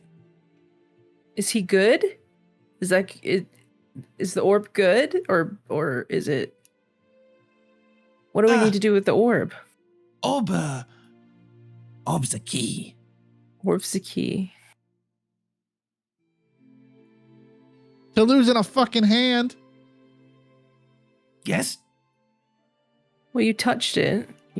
Maybe you shouldn't have touched it. Yes. Don't touch. Don't touch Thanks it. for I was Stand singing up. a song about not touching the orb, and everyone here goes and grabs the orb. Fink's gonna stand up, all 6'8" of him, and go over to the goal and ask him, where the fuck did my hand go? And kind of like try to pick him up and intimidate him. So he's immediately gets scared. You don't even have to do an intimidation. Actually, give me an intimidation roll just to see if it's terrible. It should be terrible. Let me see, intimidation. Yeah, that's fine. He as you start looming over him, even he's like, and then you go reach down and say, "Where's my hand?" I don't know. Well, until you tell me where your hand is, you can't use this hand, and then I want to break his hand. Okay. Give me a strength check. Oop, wrong one. Yeah, I won't be strong. Oh, never mind. That's nice. I'm gonna give him a chance.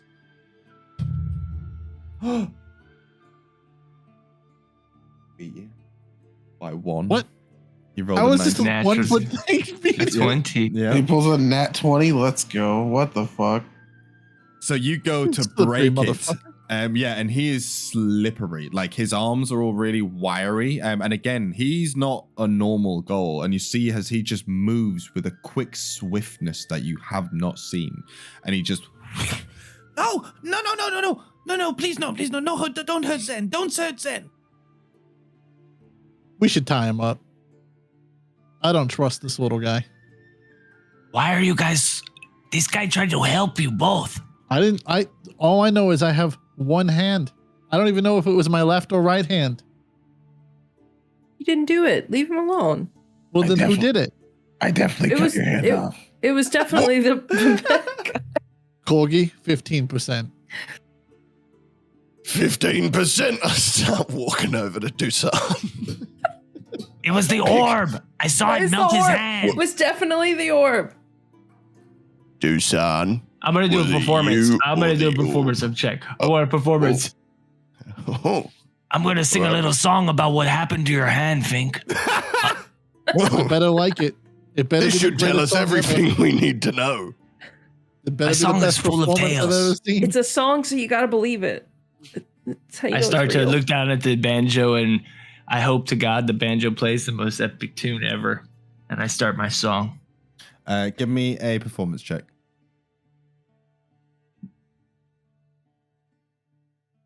Nice. Ooh. I look around at everybody, and I see that I've got everybody's attention. And my song starts. Fink was an idiot. He jumped over KORGI's head and grabbed the orb and lost his hand. Fink, listen to me, man. Zen number 2, he tried to save you, but you're trying to take your anger out on him. You got the wrong man. We're all innocent. The fucking orb burnt your fucking hand. Do you understand it, man? And I just keep playing. Brill. So Fink falls that's asleep. perfect. That is Yes. yeah. Everyone, just that kind of calms everyone down. You know, everyone gets a little bit chill out a bit more. You know, the emotions cease. Well done. That was a good performance. Are you looking to spend the night here? Yeah. Well, he said it was safe, right? I think we should rest here, right? Long Yeah, we were long resting. I'm fucking knackered, mate. Okay, fantastic. Okay, cool. So, is anyone keeping watch at any point? Yeah, we should probably have a rotation. Little Zen, you're keeping watch all night. Good night.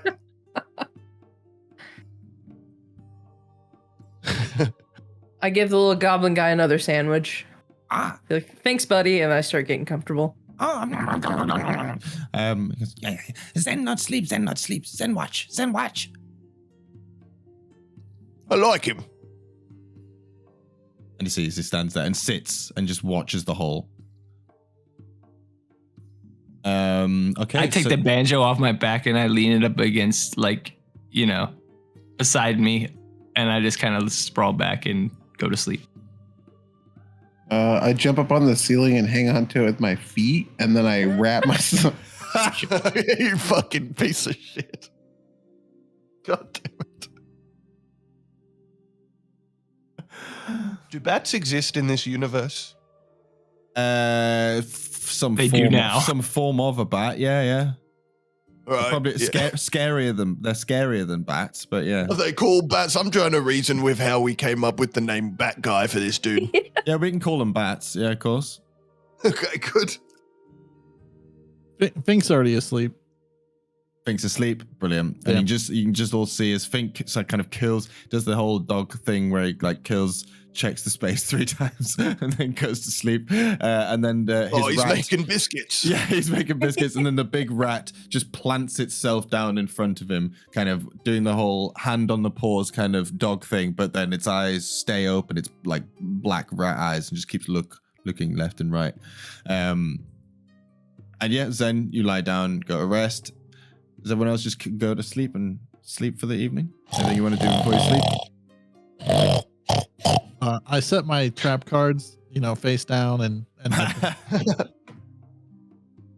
Okay, so a long, stressful 10 minutes, but wasn't actually that long at all. Felt like a long time for some of you. And after taking a moment, you all rest, slowly drifting off, letting the cool cave sort of bring you to a nice place. You can all get a long rest. Zen, as you sleep, just give me another wisdom saving throw.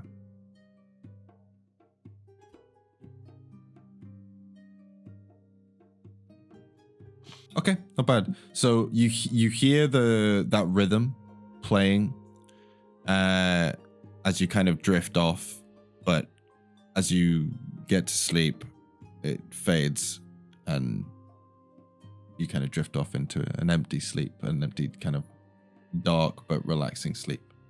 I would say that Fink and KORGI, no wisdom saves. As you're drifting off, you both continuously get flashes just of this space that you've just been in. It's difficult to get to sleep. You do eventually get there, but it is not easy. Stop looking at me. Stop looking at me. Yes. Fucking got him. I'm just going over my epic witty line in my Okay, so the night passes. I'm just going to quickly roll. Okay, perfect. Uneventful, it seems. You all kind of coldly come to awake and comfortably quite, you haven't slept for very long at all, but you've at least got a long rest in. So Fink, you can do a long rest, which means you get all your health back and like any spell slots and stuff. Same with you, Maeve. Nice. And yet you awake to find little Zen, who's just sat watching the hole.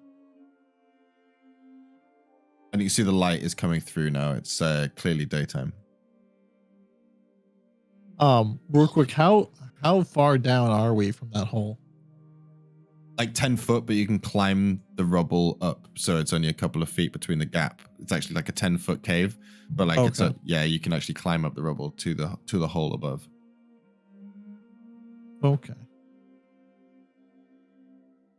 So is everyone else awake, or is it everyone's waking? No, everyone's waking up. Okay. So you all wake up, and again, it's not the most pleasant wake up that you've had. You're cold, sleeping on rocks, but you know, some of you have had worse. So you all awake, surrounded each other, and like I say, you see him sitting there patiently waiting, watching the hole.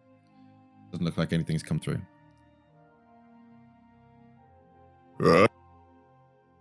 So who wants to throw that little thing through the hole? Like back up? Yeah. We came from. Up. Are there more hounds? Don't we gotta ask him where to go? Yeah, are we following him? I'm confused. So am I. He just looking at that hole. He hears all talking and turns around. He goes, Are you awake? You awake? Yeah. Awake? Yeah. Where are we going? I show you. Come. All right. And he scampers up the hole and out. Oh, there you go. He did it himself. Let's go.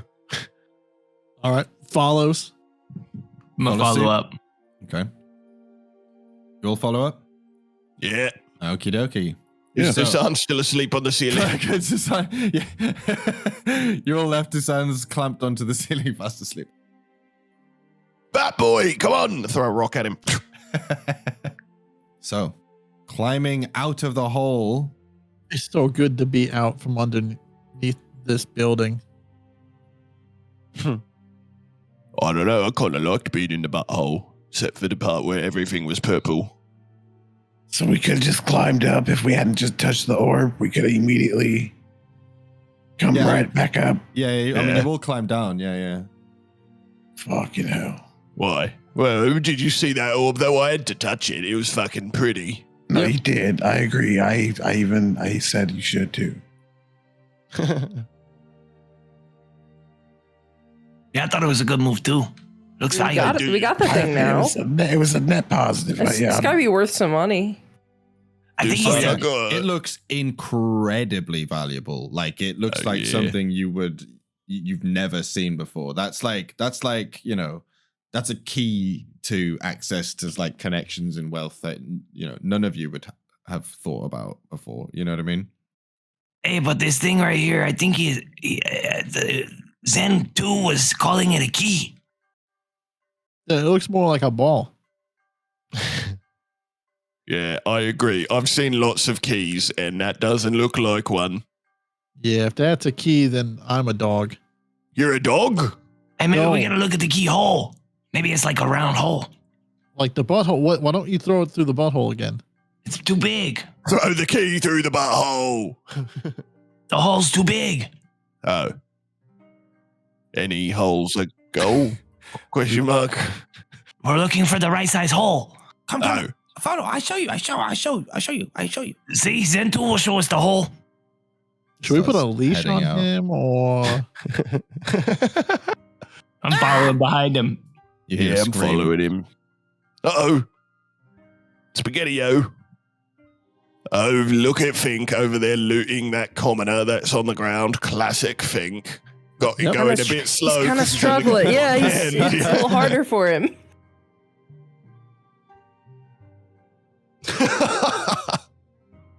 Oh, that's just. God. What are you gonna do with that? You think this hand's gonna work?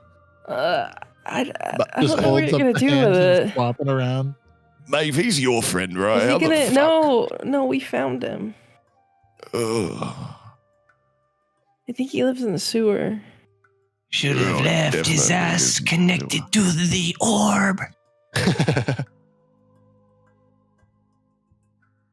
What was that?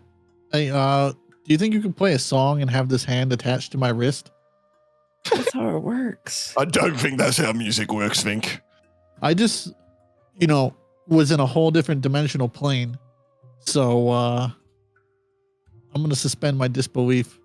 Hey, I think you need needle and thread. I have some string. You want to tie it to your nub and then touch the orb with the hand? Do you think that would fuse it? Hey, Batman, what do you have in that fucking belt of utility you have? I got a mirror, some files, toothpick. Wait, how many toothpicks? So you all step outside, rushing through the door to hear a scream from little Zen. And as you run through the doorway, you come out into the street to see a troop of Draskin soldiers standing outside the front of the house. Little Zen is stopped in his tracks, terrified, and you see the guy in front holding a sword in front of him. And he's like, well, what have we got here? Little group of wasters, have we? You been digging around? Well, time to pay the piper. 15%. And that's where we're going to end the session, as you say 15% to. Ooh. Okay. 15%? Well, they're not going to like all the fingers they're about to get. True. He's up to 47 fingers now. You're keeping track. I am keeping track. That's great. It's too many fingers. He's got a rat with a backpack. It's okay. Nice. So well done. Congratulations. That was awesome. You survived the orb. Barely. But We did it. what happens next? We'll see.